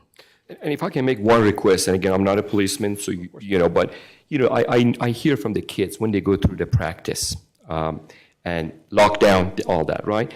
But so many times in news you hear about the policeman is behind the door knocking, says, "Hey, I'm the policeman, get out, or safe." And the kid's like, "Is this real or not?" Right? So are you planning any joint practice along with this school when they're doing lockdowns? Yeah, absolutely. So in my previous life, I sat on the district's safety and security committee for the entire school district and have evaluated best practices around those specific type of operational issues. And we will work with the schools to make sure that there is a consistent and uniform response to those kinds of drills and real life critical incidents should we ever have to explore that. Thank you. Yep. Can I just add one piece? COVID, remember that whole thing? We did not do drills with the CHV police on a regular basis during COVID. We were doing those tabletop drills, which were great beforehand. And, the then chief or commander, a couple officers would come down and we would role play scenarios with school administrators and the police and work through those scenarios. Also with members of South Metro Fire. And I think our intention is to actually do more of that this year, and an additional officer, more of a presence on campus will help us with that training. So training's a huge part of this, and thank you for recognizing it. And I would just add one other thing, and that is, again, under Chief Lyons' leadership, is just working with how we improve our overall campus security. And we've been working hand in hand with them, whether that's security cameras, additional security options, so that they're in the right place, so that, God forbid we would ever have a response, that they have the resources inside the schools as well as throughout our campus to react to that in the most efficient way. So we thank them for their willingness to work with us on our action plans so that it's, again, the highest quality that we can provide. Councilor Gallagher? Gentlemen, thank you very much for coming this evening. A question for Chief. If we put an extra officer on board, obviously school doesn't go 365 days a year. We're going to benefit, aren't we, from some extra manpower? Yeah, the short answer is yes. And that was really a driving point on our conversation as well. I mean, the schools do have summer programs that are pretty well attended, and we would want to make sure that in partnership with each entity that we're making sure we have presence should they need it. But there will be opportunities over the summer and on school breaks, not just summer, but on school breaks, where we will realize an operational benefit, and that officer can come back and be assigned to specific duties that benefits the city at large and not just the schools. And that was really appreciated, and in fact, suggested by the schools as a way of cementing that partnership. And for what it's worth, just to touch on training, in August, all of our officers received the most up-to-date training around active shooter response, specifically at a school. And in terms of drills, and not to sound overly dramatic, but there is something about every police officer walking through the secured perimeter, the lockdown drills, and seeing how the nomenclature of that drill, and really how the children are impacted even by that drill. I was a first responder at the STEM school shooting, and it was perhaps the most impactful moment of nearly 30 years of doing this job. And every officer needs to understand what role they play and how important it is that they be as equipped and as trained as is possible should they ever have to respond to a critical incident. Councilor Will, did you? Thanks. More a matter of curiosity. Cherry Hills Village Elementary is kind of conspicuously absent. Is the relationship different that we have with them versus St. Mary's and Kent Denver? No, they're simply absent because they're not a part of this this cost share around the FTE. As a publicly funded entity, we will continue to provide that service, and the officer that will be added as a result of this partnership, the elementary school will see a benefit to them as well. They know about our program. We've had conversations with them, but they won't be a party to the contractual agreement between the city and the schools. So that's why they're absent. Chief, it's correct to say that the public school district participation in the SRO programs, not just here but everywhere, it does not extend to elementary school level facilities. Is that correct? Yeah, typically, the schools are visited by police officers on occasion, but most elementary schools do not have an assigned, dedicated officer day-to-day. And that is true with Cherry Hills Elementary. We are currently providing that service out of operational staffing. So the SRO that we currently have is technically a patrol officer reassigned to provide school presence and security. It is not a specifically funded position within the police department. We will continue to provide that service. And as a result, again, just sort of wrapping this up on the partnership, we're really doubling our presence and visibility at all of 3 schools as a result of this agreement. Okay, thank you again so much. Terrific. Next item, 4C, Police Foundation update. That would be Mr. President Griffin. Get to say that. I wanted my board to come up this evening. I think I have to say my name. My name's Mark Griffin. Better get my eyeglasses out, make sure I don't miss anything. I'm the board chairman of the Cherry Hills Village Police Foundation. I have with me today my other board members, Jen Harrison and Jeremy Abelson. They do the heavy lifting, I can tell you that. We have been recently working with Chief Lyons on how best the foundation can serve our police department. Given our top priority of safety for our community, police officers, and school safety, which you've heard this evening, Chief suggested that we concur that the first responder kits would be an important first step toward our goal. Chief can explain further what the contents and the purpose of these first responder kits are, but they're custom fitted to each officer and cost nearly $1,000 each. With 20 line duty officers, that's nearly $20,000. I am pleased to announce that the Cherry Hills Village Police Foundation has voted unanimously and approved the donation to the Cherry Hills Village Police Department, subject to council approval, of approximately $20,000 to cover the costs of these first responder kits for each duty officer. Thank you. Any questions? On behalf of the city, thank you very much. Chief Chief Lyons, would you like to comment?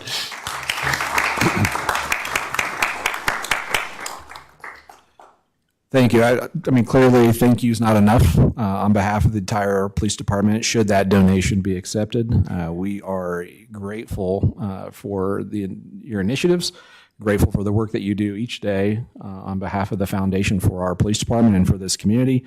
A little context on the kit, as described, essentially it is, I'll try not to get too deep into the weeds, but it is a higher level ballistic vest that is what they consider rifle rated, so it would protect our officers against the highest caliber rifle rounds, as well as a ballistic helmet that matches that level of ballistic protection.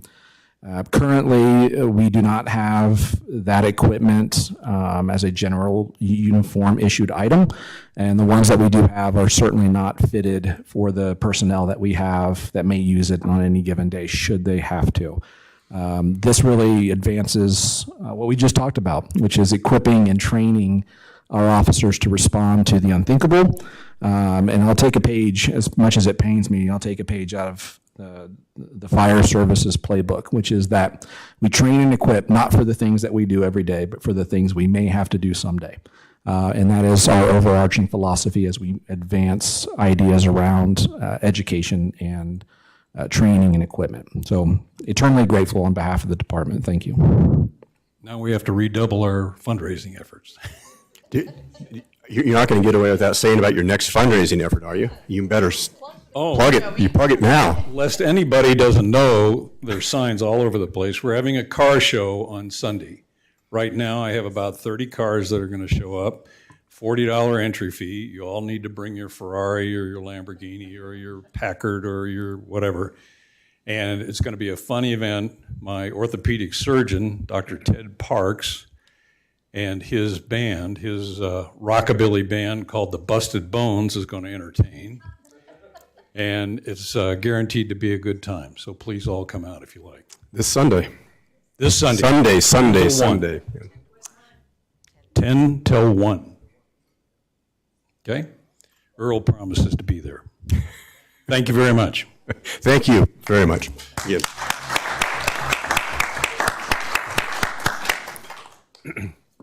Next, presentations 4D, Arapahoe County update, and we see Commissioner Warren Gully. Thank you for coming tonight. And Ms. Halstead, too. Welcome. Hi. Good, thank you.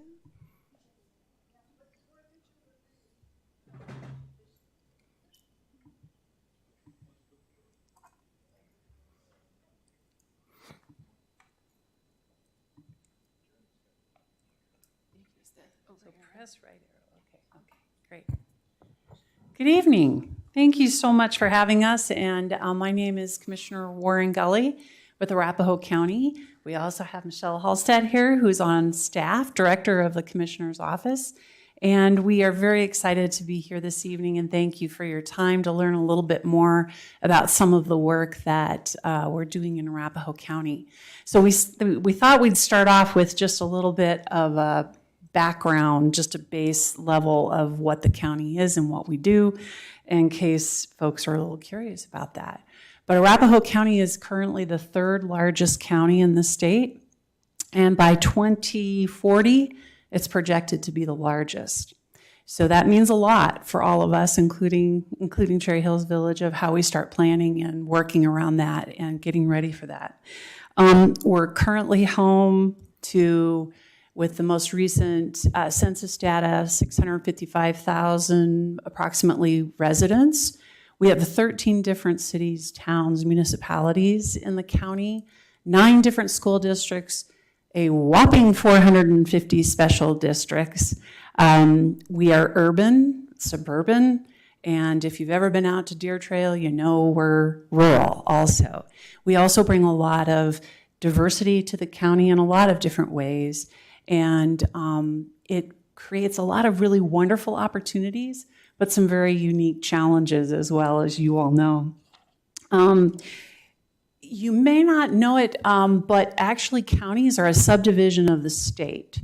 So most of what we do, we can only exercise our powers through what is specifically expressly outlined in the Constitution.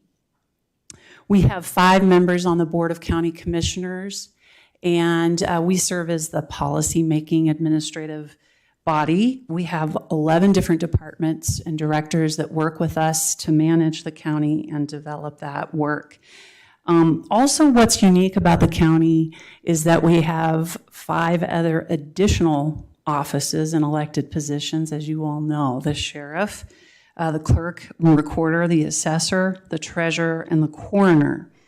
They all have their own independent statutory powers, and really the board has no direct approval of anything that they do other than the power of the purse strings. So they make a lot of their own independent decisions and manage their own budgets once it's been approved by the Board of Commissioners. We have a budget of approximately $459 million. About half of that is what is covered by property tax and some specific ownership tax. But the other half is a lot of state and federal funding that helps us provide some of our programming. The county does have one sales tax, as you all know, because we participate together a lot in partnership around open spaces. It's been yay last year in perpetuity, and we appreciate you all's support around that. We also are restricted by Tabor, which does actually restrict our budget quite a bit. This last year, I asked our finance director what the difference in that is. It's about $51 million to our budget to be constrained by our Tabor restrictions. So I often tell people that the county is there for you on your very best day or your very worst day, and all of the things that happen in between that. So when you're getting married, where do you go? You go to the clerk and recorder's office to get your marriage certificate. When you do something you really shouldn't do, where do you go? You go to the county, to the jail. So we do have a lot of services that we provide. Let me put it up here. Everything that you see up here. We do offer a lot of wraparound services for some of those who are most vulnerable in our community. We obviously, as we said, do a lot of open space, parks and trails work with our folks, and we do maintain an infrastructure. We provide community resources in the sense of food and childcare assistance, weatherization for seniors, programs like that. We support a lot of economic development partnerships through our chambers and our economic development councils that the county puts money towards. We also, as you see up here, we have, I think, one of the very best workforce centers in the state of Colorado. They're incredibly innovative. They work night and day to help people, whether you're a business that needs employees or whether you're somebody who's out there looking for work. We help folks find each other, and we really do have a top-notch program. As a matter of fact, one of our folks was just invited to the White House to be recognized for an apprenticeship program that she was working on with some other states. So we really do a lot of work around that. Recently, in 2022, we've been doing a lot of work, as you can imagine, still around the pandemic, the recovery, economic recovery and such. You've heard a little bit about, I'm sure, the formation of our county's own public health department. We have also established a regional homelessness coordinating committee, and I'm sure many of the nonprofits that you work with here in the city are a part of that organization as well. We, Mayor Stewart and I serve together on the Region 9 Opioid Council, which is going to be working on how we distribute countywide the funds from the opioid settlement. And we also, as you're going to be hearing about, we're going to be transitioning to a 18th Judicial District where we will be a single county district as opposed to 4 counties, and as I said, you'll be hearing more about that. Wanted to share just a very high level what happened with the ARPA dollars that the county received. We received $127 million, which seems like a lot of money I think each individual Board of Commissioners thought of about 5 times that much of the things that could be done in the county with these dollars. And so we had to be very, very thoughtful about what we were going to do with these funds. We held 14 different stakeholder meetings with different groups of people. So we got our education community together, our business community together, and we had conversations with you all as well in our cities and municipalities to think about what are ways in which we can really make a difference. We wanted to recognize that there are some ongoing things that we needed to do with these funds, but we also wanted to really think about what is something innovative and unique that we've always wanted to try, but we never had the dollars to do. So some of the programming that you're going to hear about is a combination of both of those. As you can see, these are the buckets of funding that we set aside after we had our meetings with the different stakeholders. These rose to the top of the things that we really wanted to start taking care of. So, for example, in our vulnerable populations, one of the things that we worked on is increasing available childcare slots through some of the programming that we did. So, for example, at our Goals program, which works with families that are experiencing homelessness, as well as other community members around that campus in Aurora, we're opening up a child care center there that has 72 different slots there. That'll be a high quality child care program. We did work a lot with our nonprofits around food and nutrition assistance. It's amazing when you start talking to these organizations that maybe served 600 people on a monthly basis. Now they're serving and still serving more like 6,000 a month in some of these programs. So that was very needed. We did do some temporary positions with the district attorney's office to start getting rid of the backlog of cases that started happening at the DA's office, as well as getting backlog in our human services department, which deals, as I said, with some of our most vulnerable populations. We talked to our education community. Mental health and behavioral health rose to the top of the issues that we're working on. And so we did do some direct funding, formula-based funding to them. They did not have to apply for it. We gave it to them, and they're going to tell us the way that they needed to spend it to support the mental health services that they felt were important. We also made an investment at Arapahoe Community College for a program in which to support and help workers get into the healthcare profession. And then the Community College of Aurora did the same thing on a program that they're doing around STEM education. In our own revenue loss program that we have, we are going to be doing improvements to the laundry and kitchen facility at our detention center. We are working on setting up, as we said, our health department with some of that funding, and our judicial district, and several of our deferred capital programs. So all of these can be found on Arapahoe County's website, and it gets very much into the weeds and the specifics of what we decided to do with that funding. Of course, all of this and all of the work that we do can't happen without a really amazing staff and someone that worked incredibly hard on our transition for our public health department is Michelle, and I'm going to have her come up here and talk to you a little bit about that because she really did the lion's share work of this. Thank you, Commissioner, and thank you again for having us, Mayor and members of Council. I want to specifically talk a little bit about our public health process. As some of you know from previous updates, we've done a lot of work to really position our new public health department for success. We've explored core public health services with subject matter experts. We've decided the organizational and governance structure. We've met with funders to discuss options for transition.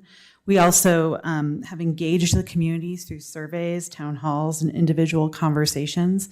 We established a foundational board of health I'll talk about in a moment, and they actually hired our very first public health director, Jennifer Ludwig, who many of you know. I'm pleased to say that the county is on schedule with our process, and we will be ready January 1st to open the new Arapahoe County Public Health Department, which is a huge milestone. Our foundational Board of Health was established by the Board of County Commissioners in June of this year. They are really charged with getting everything set up, from policies to fees to hiring. They're really the statutory authority, not the Board of County Commissioners, to make sure that that health department's up and running. So we did have a wide variety of applicants, and you can see the members on the screen, but they represent not only county commissioners, but healthcare experts, both from a real healthcare perspective versus a public health perspective, nonprofit leaders, and health equity. So we're really excited with the work they're doing. The other thing we've done, as I mentioned, the Board of Health did hire Jennifer Ludwig, and this is kind of our overall organizational structure. We are pleased to say that we've secured the primary leadership of the Public Health Department, and the public health services will really be provided in two primary divisions. One is consumer protection, so that's your restaurant inspections, your childcare inspections, your pool inspections, communicable disease investigation, emergency preparedness. And then we have a community health division that's really focused on providing services, both from a nutrition standpoint, public health nursing, WIC, all of those important programs across our county that we rely on. We also have estimated about 180 employees will be needed for this public health department, and I'm pleased to say that we've secured more than half of those individuals to start as of today, January 1st. So we're very excited to move that forward.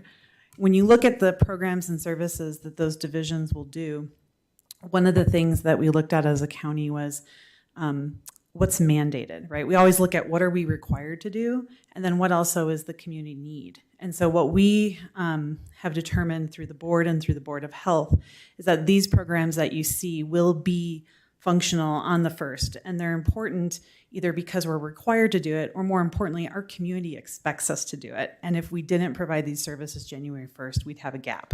And so that's really what we tried to avoid, is a gap in critical services that many of our residents rely on.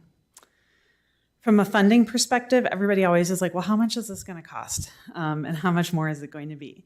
So public health, as Commissioner Warren Gully mentioned, is similar to the county. There's a mix of state and federal funds as well as county funds. There's grants, there's fees and charges. So it's a little bit of everything. We worked with a consultant last year that estimated if we were going to go it alone, it'd be about an $18 million budget. I'm pleased to say that we're estimating about $21 million for the new department.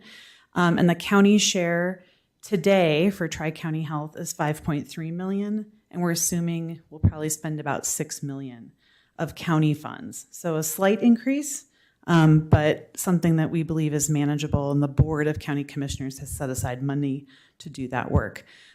We are still following the assumptions that Tri-County operate under, which is county contributions are about 30% of that $21 million budget. So we're still staying within the parameters of budgeting that we did when we were with two other counties.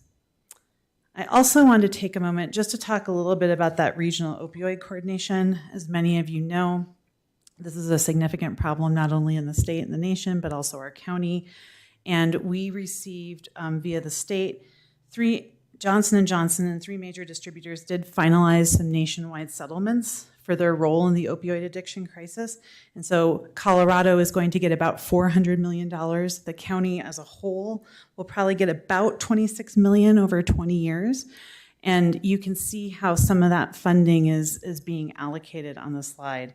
The funding can be used for treatment, recovery, and prevention programs, and the regional council that has been established across the county is really charged with figuring out how to spend that money within the county. So we are working, we've had a couple meetings of the Regional Opioid Council, and they will be building a 2-year plan to think about how we can spend that money, and then that'll get updated on a regular basis. So thank you to Cherry Hills Village for participating in that, and I'm sure we'll bring back the results of that shortly. The other thing we wanted to just highlight is that judicial district transition. This is the first time in 60 years that we're creating a brand new judicial district. Again, it's the 23rd will be the new judicial district for Elbert, Douglas, and Lincoln, and then the 18th will just stay Arapahoe County. So that has a little bit longer time to become operational, but it's just right around the corner. It has to be operational by January 1st of 2025, so there'll be an election for a new district attorney in 2024. We are working very closely with our county agency partners as well as the district attorney. We've hired a consultant. Think about mergers and acquisitions. That's kind of what this really is. And they're helping us figure out how to break up the band, so to speak, and how those people and technology and assets get allocated. So we anticipate there'll be an additional cost increase, just like public health. And we're hoping to know by the end of this year what that will look like for the county. So with that, I'm going to turn it back over to Commissioner Warren Gully to close us out. Thanks, Michelle. Well, as we said, we just really wanted to thank you for your time and your interest in working together and partnering together on the important work that we do. There are ways to kind of stay on top of what the county is doing. You can actually register to receive board's weekly newsletters, and just in case you don't have enough email to read and get through with your council work, we do have quarterly town hall meetings virtually and in person. Probably we're going to be doing mostly virtually because we just didn't have that many people. They're all realizing how easy it is to attend virtually versus coming in person. And then we are also going to be having an outgoing commissioner recognition. As you all know, Commissioner Sharp and Commissioner Jackson have been term limited, and so we are having an election this year for 2 new commissioners, and we're going to be really missing the history and the knowledge and the strength that these 2 women have brought to the Board of County Commissioners. So we'll keep you up to date on when that's going to be. And in 2023, we'll be swearing in some new people. We're going to have our State of the County, as we did this year for the first time ever. And of course, we will always invite you out to the fair to Boots Not Suits. So hopefully you can join us for some, a little, or as much as you'd like of those things. But thank you for your time, and really thank you for your partnership and a lot of the work that we do together. Thank you, too. But before you run away, we don't get you here that often. So if there are any questions for Commissioner Warren Gully? Now's the time. Commissioner Safavi? Thank you for coming and, Absolutely. and the update. Look, I think about 3 years ago, myself, a couple other councilors, as well as the mayor, we were invited to visit the county jail. And at the time, you know, I think the jail was built for 600 people, and there were 1,800 people in it. So pretty much, you know, if a new person wanted, the police would bring a new person in, they had to let somebody out the door. So what is the status of that? And I want to tie this to, you know, I see the allocation of the money, the $127 million. Any of that going the mental, what did you call it? Yeah, so any part of that going for mental rehab for the folks that are in jail as well? How's that tied? Yeah. So thank you for the question, council member. The jail is an ongoing issue, I should say, that we're going to need to be dealing with. Part of it is just keeping up with the infrastructure of that. Because of some of the new laws that have been put in place in Colorado and the way that the Sheriff's Department during COVID and such has been managing how we deal with the number of people we have in our jail, the numbers have not gotten up to that 1,800. I'm trying to think, the last time they came out was about 1,100 or 1,000 that are in there. It's still too many. Some of the money that we are using for this is to, the ARPA dollars, is to expand our healthcare part of the jail. We need laundry and kitchen services, was a huge need of ours, but we also needed to expand the number of beds that we have in the hospital at the jail and what we can do there, and how we provide confidential services for people that are in the jail at the time. So we are continuing to work on that. we are going to have to address that issue, and it will be coming up soon that we'll have to have that conversation with our community around that infrastructure need as well as other infrastructure needs that we have in the county. Yes, and I guess I also wanted to mention that we do, Arapahoe County is one of the strongest counties in the state as far as different types of courts that people can go to and the treatments that they can receive in working with our folks to have kind of alternative structures to the time that they spend, and you know, kind of being on work release, mental health support, substance abuse support, those types of things, as well as really trying to help people when they exit the jail to get back into our community in a way in which they can have a job and do all the things that that they want to do, and we would like to help them do. Mm-hmm. I just had one follow-up note about, Michelle, when you mentioned 30% of the health department budget comes from the county. The reverse of that is 70% comes from elsewhere, right? Yeah. So, and that was a surprise to me, but those are coming from grants that you're doing. And I just wanted to jump in here. If you need grant support from the city, from us, please let us know whatever we can do, because obviously we're on board.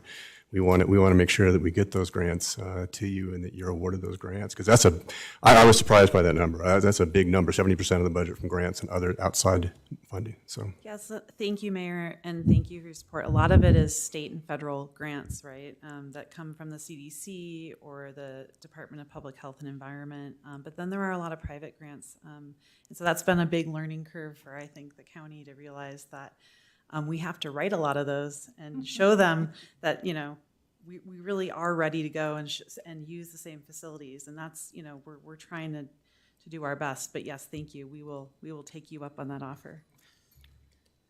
thank you for coming. Thank you so much for your time this evening. Thank you. Next, agenda item 5, audience participation.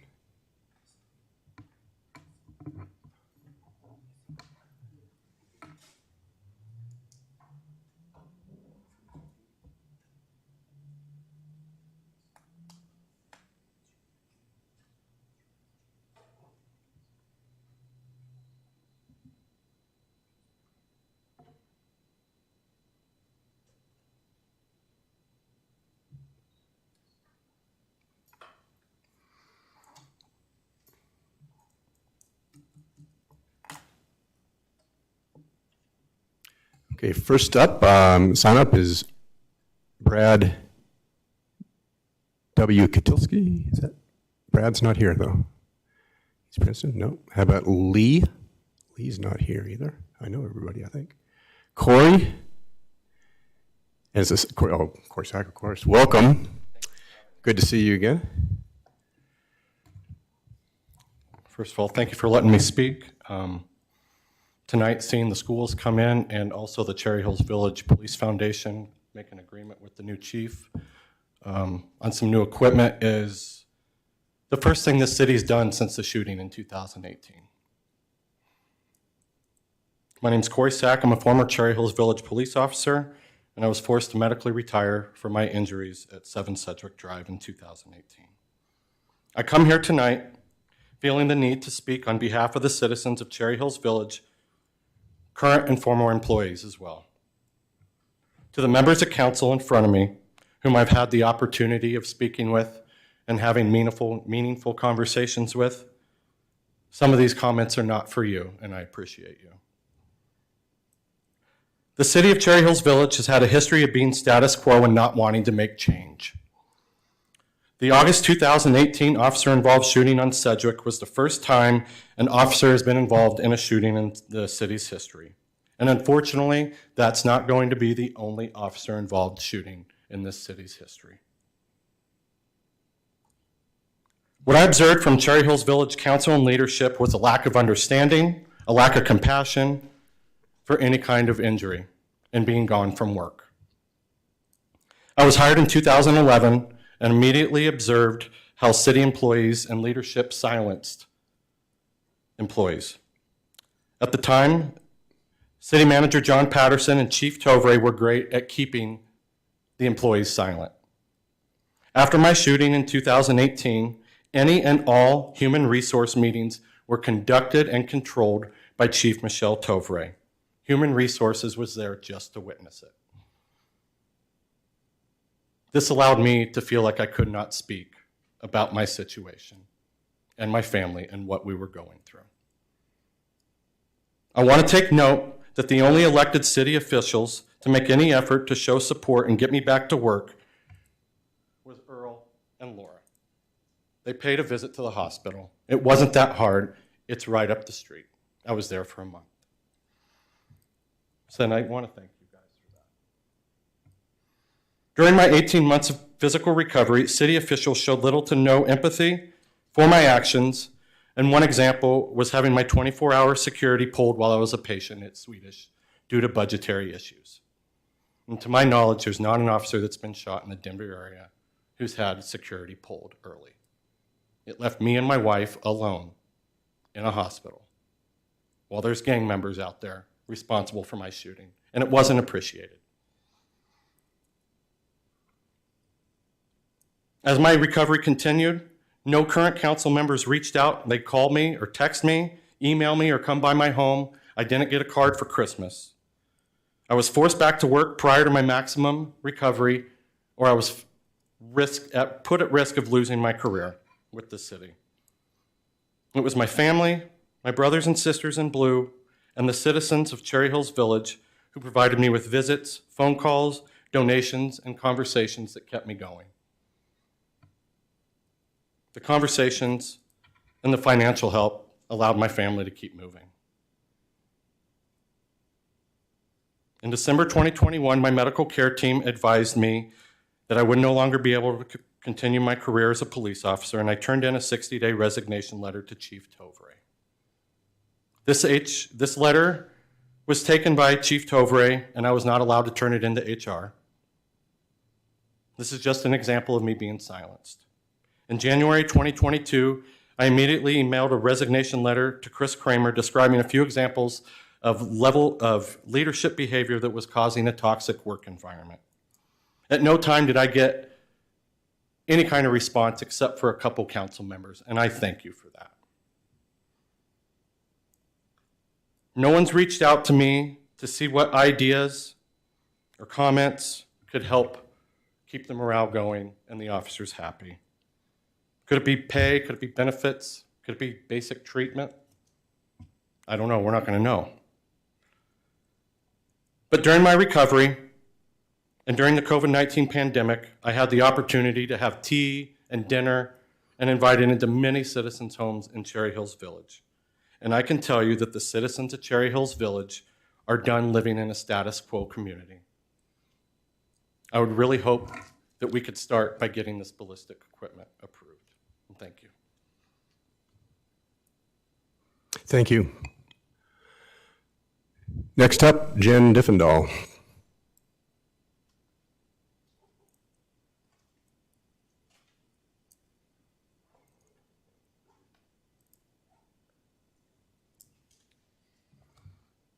'5071 East Stanford Drive, Jen Diffendahl.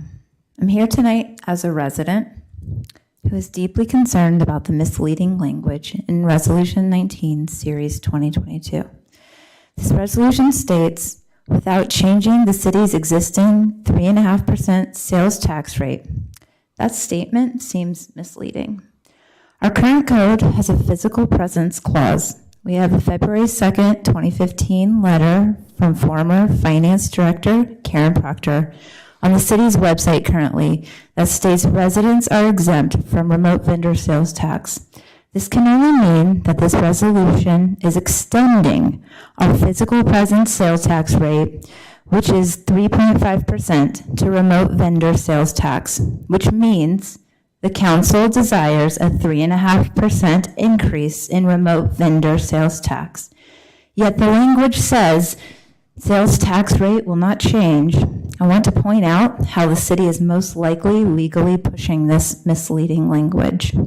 The Supreme Court Wayfair decision of 2018 invalidated our physical presence clause in our code. So in legal technicalities, lawyers could argue that there is no difference in our current code with remote sellers versus physical present sellers. It's a simple update of the code. All of this is a distraction from the real story. What is bothersome to me as a resident is that until the 2022 annual budget, the city has failed to disclose for years that the city had already been voluntarily receiving remote vendor sales tax when our city code had not authorized it. The city of Cherry Hills Village currently receives roughly $1.2 million a year in remote vendor sales tax. That's about 71% of the city's total sales tax revenue in a given year. Concealing this information, or what it feels like concealing for years, is not fiscally responsible. So my question is it illegal for the city to voluntarily receive remote vendor sales tax when the code does not authorize it? I have no idea. I'm a mom. But is it morally right? Put it a different way. If my children were receiving money that did not belong to them, even if my children were spending it on items that promoted, I don't know, say world peace, I still would tell my children, accepting money that does not belong to you is stealing, and not telling the people you took the money from would be hiding it, or worse, concealing it. So I'm asking you all counselors, as a resident, I want to know what year the city started receiving our community's remote vendor sales tax from Amazon and Xcel Energy. I reached out to Mr. Farman, and he never responded after I asked this question on 6/24/22, and I'm still looking for the answer. I reached out to City Manager Kramer on 6/30/22, and I got a long, convoluted response, which basically came down to, quote, many years. The reason the years is important is because if the city has been taking money for 5 years, that would be almost about $6 million. At 10 years, it'd be $12 million. And if at 20 years, where Amazon started their marketplace around 2000, so I'm giving 2 years for give and take, that would be $24 million. So that's what I want to ask, is when did it start? Because transparency matters and accountability matters. Thank you. Thank you for your comments. And city staff can follow up. Next on the agenda is reports from city boards, commissions, or committees. Next, agenda item 7, consent agenda. We have 7A through E. Does anyone wish to withdraw any item from the consent agenda?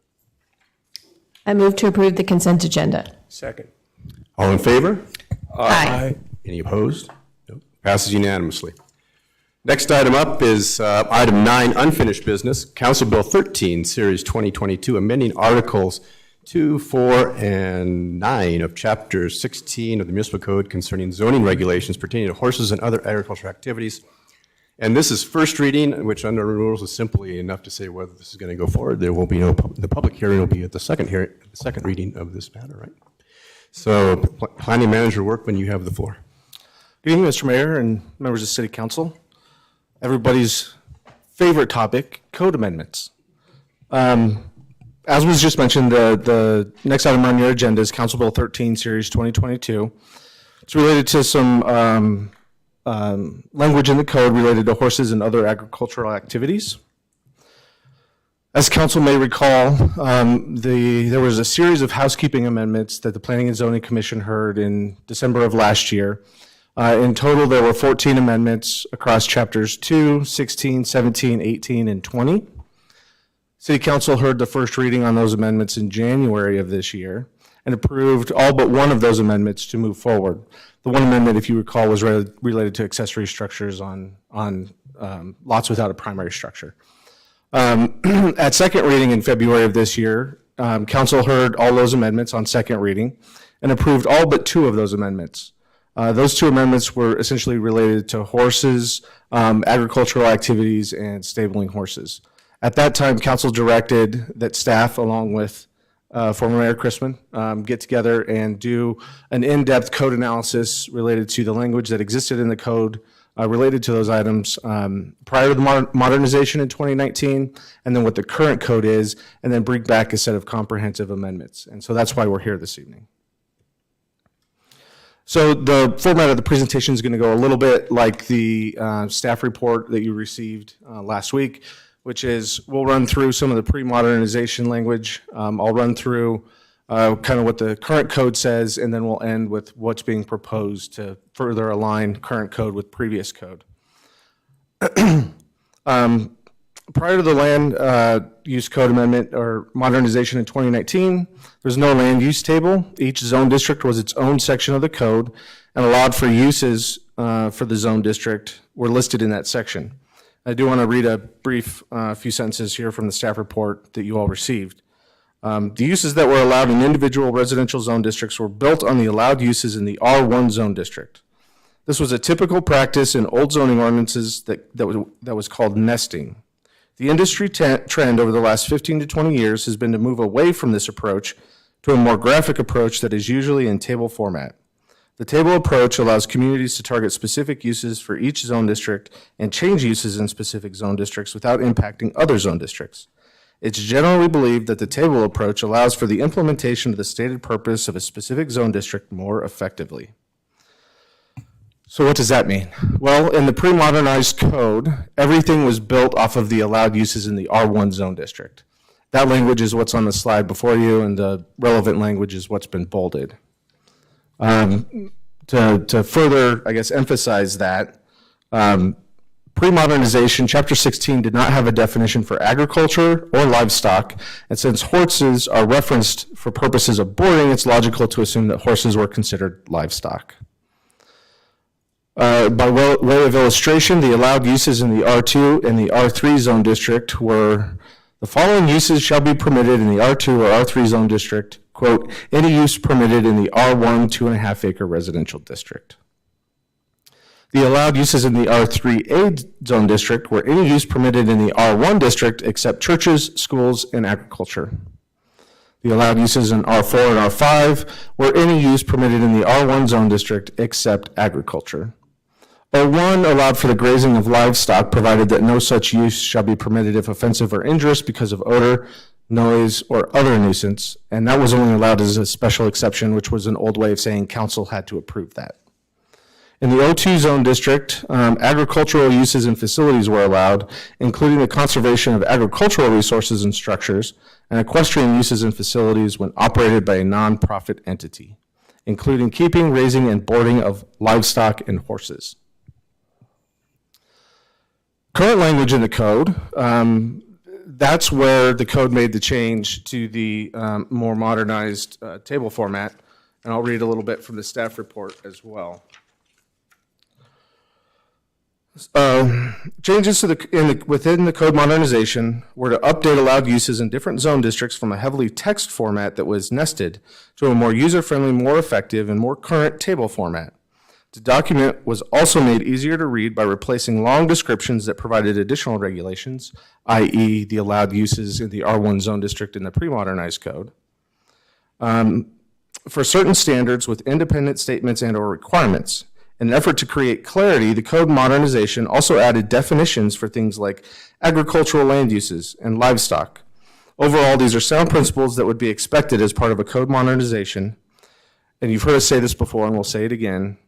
It is inevitable that with this type of modernization, there will be some information inadvertently omitted, cross-references missed, or new definitions added that need further refinement.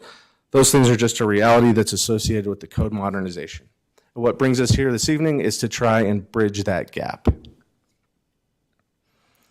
again, I think it's important when staff brings a series of housekeeping amendments, we really have two things we're trying to accomplish. It's create clarity regarding horses and other agricultural activities, and it's to align regulations associated with horses and other agricultural activities more closely with the pre-modernized code. There is no intent to make any significant policy changes as part of these amendments. So what are the proposed amendments? The first is to the land use table, which is to remove the line item for equestrian facilities and stables. Those uses would be covered by the new crops and livestock definitions. The second is to section 16.2.250. What's highlighted and lined out here would be what's to be removed, and the bold and underlined it would be what's new. The current code language makes a hard and fast declaration that no agricultural land use shall include on-site retail sales. That's a very stark black and white. What this does is it returns to a more historic approach of how, in practice, the village had allowed, if someone wanted to sell honey to a neighbor on an occasional basis, this would allow for them to do that type of thing. The next section that would be amended is 16.2.730, limited horse boarding and equestrian training. Essentially, this is where, if you recall, there was some confusion about whether horses were allowed in R3 or R3A and some acreage requirements and that kind of stuff. This language in B returns it to what it was pre-modernization by clearly including the R3 zone district. The other is an attempt to, again, be consistent with historic practice. Right now, the parking requirements in the code say that there are no parking requirements if you have crops or livestock. What this would do would be to ensure that one of the primary nuisances of parking, particularly parking in front of neighbors' property, would be eliminated by requiring any parking to be on the property where that activity is occurring. And then there's a series of definitions to be updated, again, with the intent of trying to make it more clear and more descriptive of what we are truly talking about. One that I would draw your attention to is crops, adding the clarification that marijuana cultivation, not marijuana use, is not considered a crop by definition, as well as a personal garden. If you have a personal garden in your backyard, that's not considered crops for the purposes of the land use regulations. I would also note that agricultural livestock has been removed as we have a definition for livestock, and that would be amended as part of these updates. Again, a change to the commercial land use definition, again, trying to make a further distinction that if I'm occasionally selling flowers that I grow in my backyard, that's not a true commercial operation, right? That's just an ancillary function of my hobby. And so that's why this is written the way that it is. Finally, the last two definitions, livestock.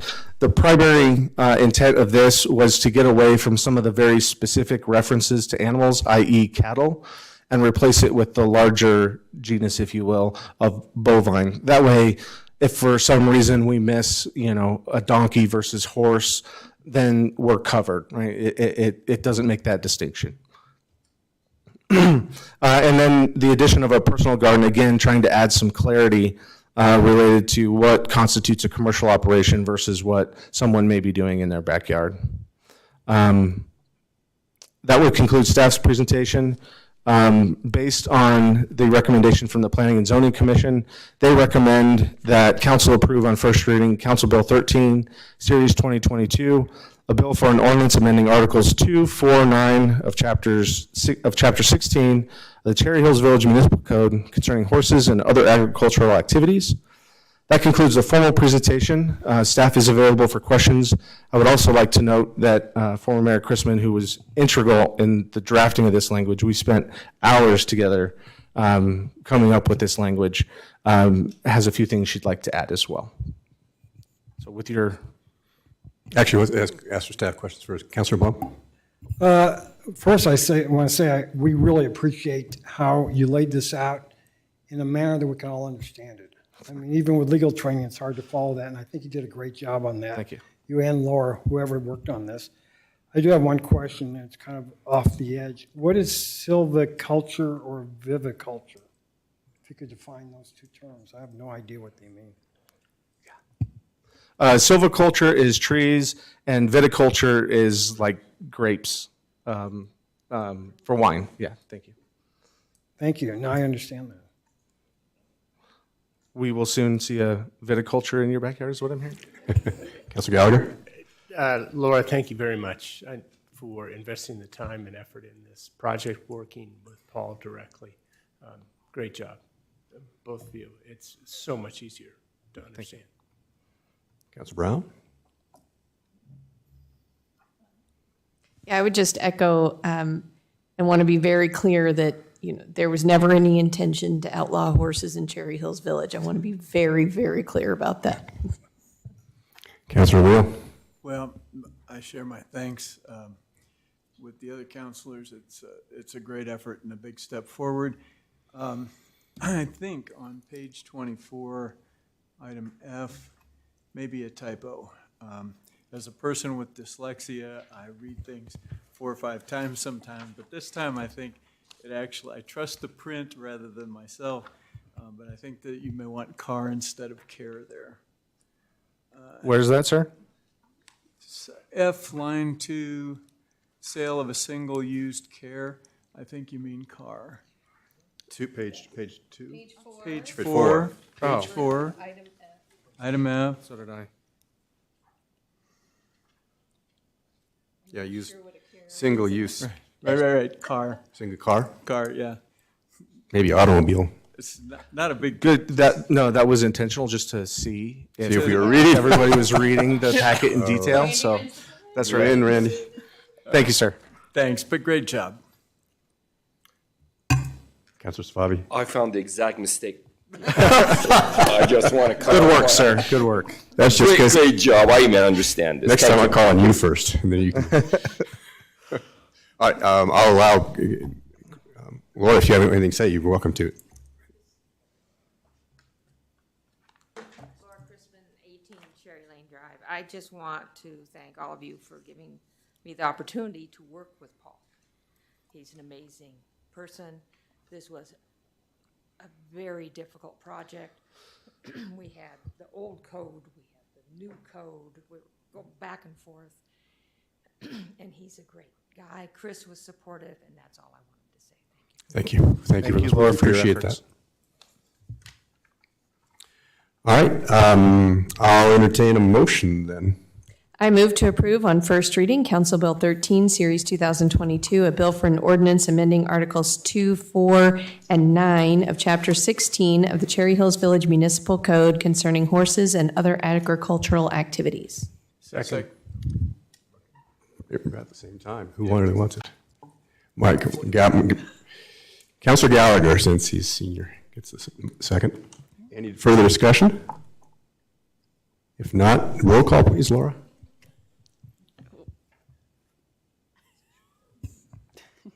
Councilor Safavi? Yes. Councilor Wheel? Yes. Councilor Brown? Yes. Councilor Gallagher? Yes. Councilor Sheldon? Yes. Councilor Blum? Yes. Okay, I believe we have no new business, correct, City Manager? So go to reports, brief report. It's been a couple of weeks since our last meeting because we had extra Tuesday. On August 19th, I was at the I attended the CML Housing Committee. We're looking at, again, possible legislation to help construction of owner-occupied residences and condos, and addressing the shortage. There's lots of things going on about ideas about how to address the shortage, and housing is obviously not ours, but it's all over our community and all over for Swedish Hospital and everybody else that needs to have some place to house their nurses and secretaries and teachers. It's a big issue in the region in discussions. On the 23rd of August, I spoke at the South Metro Retailers gathering. Mayors Kaufman, Pico, Schlachter, and Millay were there. The major topic was water. Mayor Kaufman he had just passed the night before their council severe restrictions on water and on the placing. I think 500 square feet of turf is all that's allowed, and it can only be in the backyard. And all of this is aimed to increase the number of developable units and condominiums and apartments that they can build based upon their current water supply. So he spoke about that. That was very interesting. Also, he talked a lot about homelessness, obviously a big issue to realtors and their understanding, but and Mayor Kaufman about that, his views and the experiences of some other mayors as well with homelessness and crime, questions from the realtors, the crime and what was going on. So good meeting. There were a lot of big attendance there.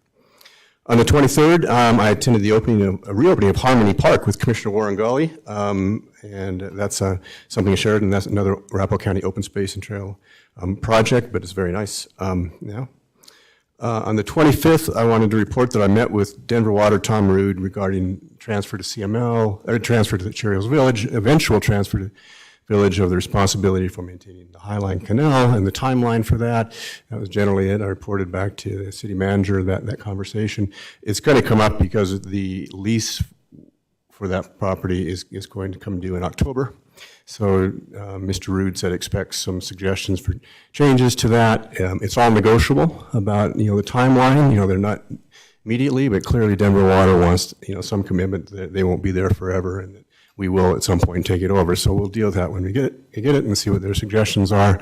But there's lots of discussion there about it. Obviously, we're going to hear about Icon engineering report. I told him that's key. Before we can do anything, we want to know kind of what the situation is as far as expenses and what our expectations are for the city.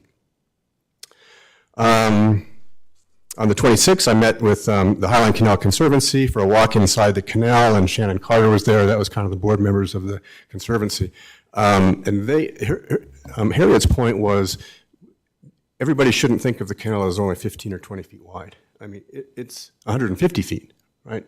So the reason for walking in the canal is this whole thing is a park. I mean, the whole thing is going to be turned over to us. I think people they just walk on the trail and forget about it. The fact it's 3 miles long through our village, plus it's 150 feet wide. So her point was, we need to start thinking about what to do with the entire pass. How's that going to be taken care of? How are we going to use it for recreation? How's the public going to enjoy it? And obviously trees and everything else that's going to go on. That's one thing that will happen when we take over responsibility for the Highline. The Conservancy and others will be, they want that because they want to start planting more trees along the Highline and using our irrigation experience that Jay knows about and others, and maybe extending that. But anyway, they want to plant more trees, and they want us to take over the Highline as well as Denver Water. Just so that's their perspective. On the 30th, I attended the Hampden Mobility Safety Open House.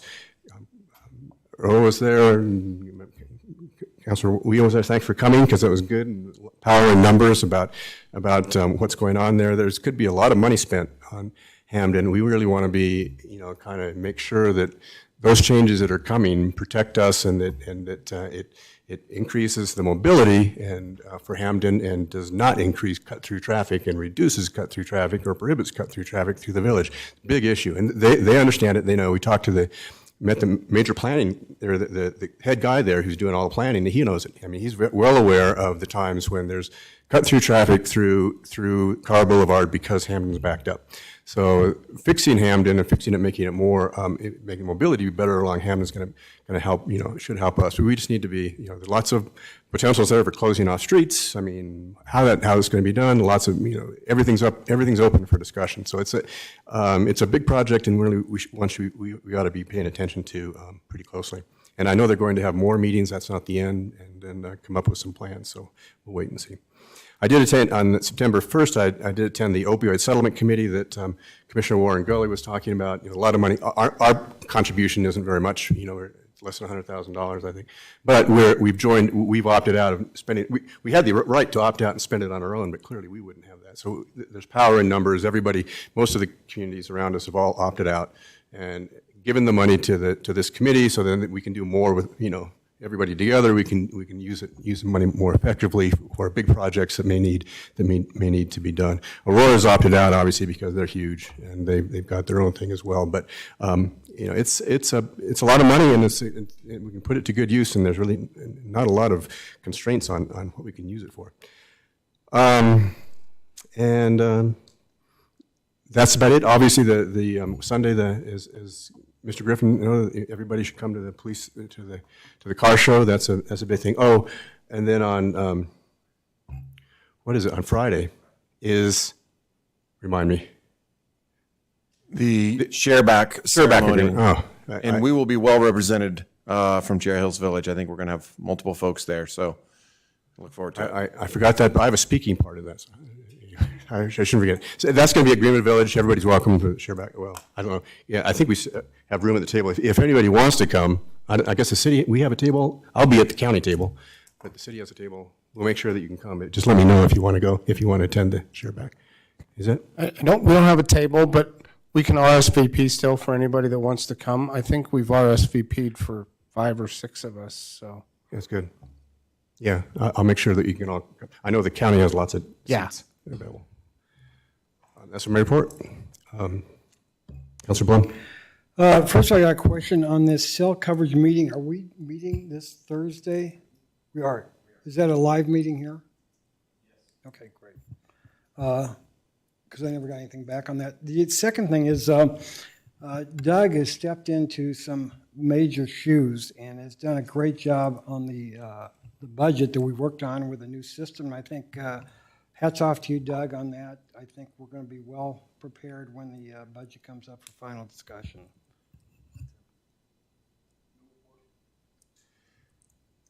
It's been a while since we've had bench dedications, and today we had 2. And I just want to recognize the Scovey and the Wardle families, and just the fact that we have benches throughout our community. And it's a wonderful way to provide comfort for those residents and people visiting, and then the recognition of those families. So that's all. I had a resident contact me about essentially speeding, particularly on the Highline Canal, but I think we all know that speeding bicycles on our trails remains an issue. This person had some suggestions. I think I know city manager is in receipt of those suggestions, but I just wanted to make sure that it's still on the forefront of everyone's mind. And welcome aboard. You've had so many fabulous other ideas. Maybe that's one you can put some thought to as well, how we might control that. And it does play into e-bikes. It plays into a lot of things where the real issue is speeding. No report. Just a couple of quick reports.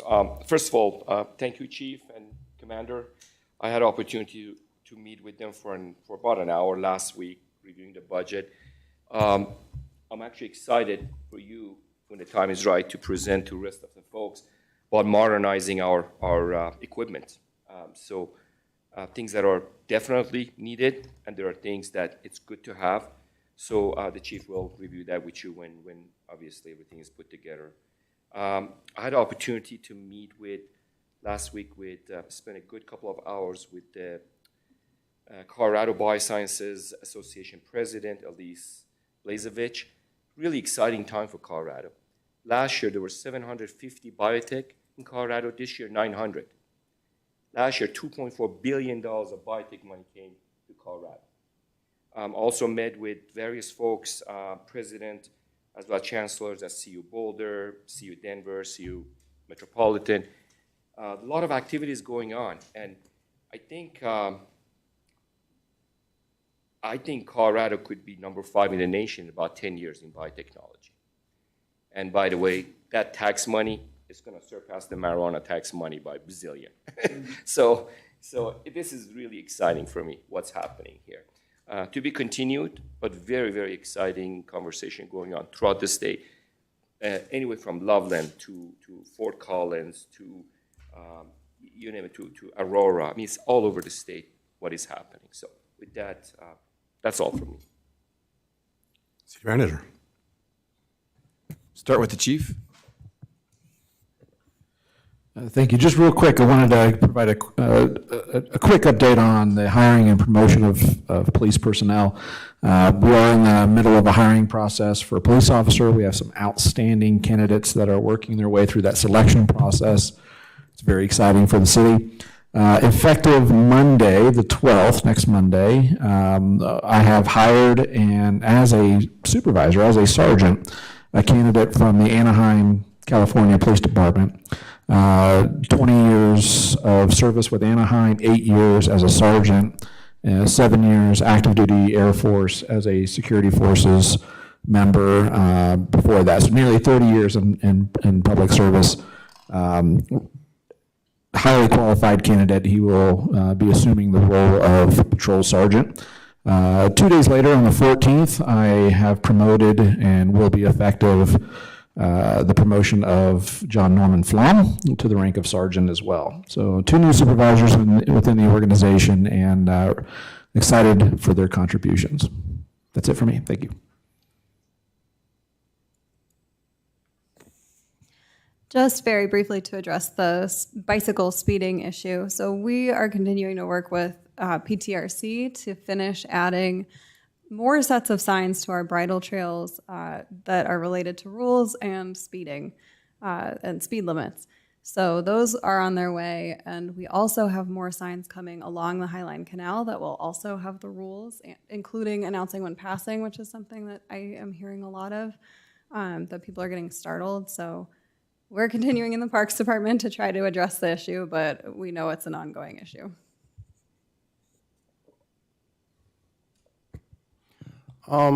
So after the Hamden Mobility, we received accolades from the whole entire group. We, being the smallest city represented, had the most representation there between elected officials, appointed officials, as well as some residents too. So I think our voices were heard loud and clear as to what we would like to see from the study. So that was great to see.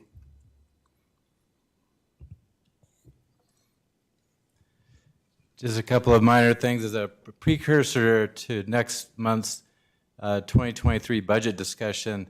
We did receive 2 preliminary estimates on revenues, and one of them was from the county, a preliminary assessed valuation, which put us at about 99% of the budget that was for this year. So the difference is about a $55,000 decrease, but that's just preliminary, so that's subject to change in the next couple of months.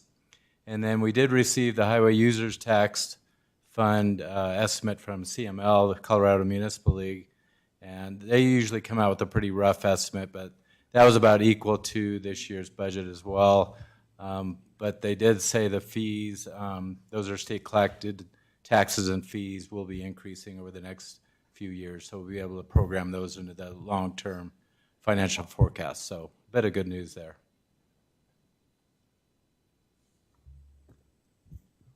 As council may recall, one of the permitted activities under the Fair Campaign Practices Act is for City Council to pass a resolution in support or opposition of a particular ballot measure. The resolution can only be reported or distributed through customary means, which in our case would mean just posting it on the website under our resolutions page. But staff is seeking direction from council on whether council would like staff to return with some resolution like that for the next meeting. I think Councilor Reel says yes. That'd be a good thing. Yes, we all say yes. That would be good. For the sales tax, yes. Okay, sales tax in support, I assume.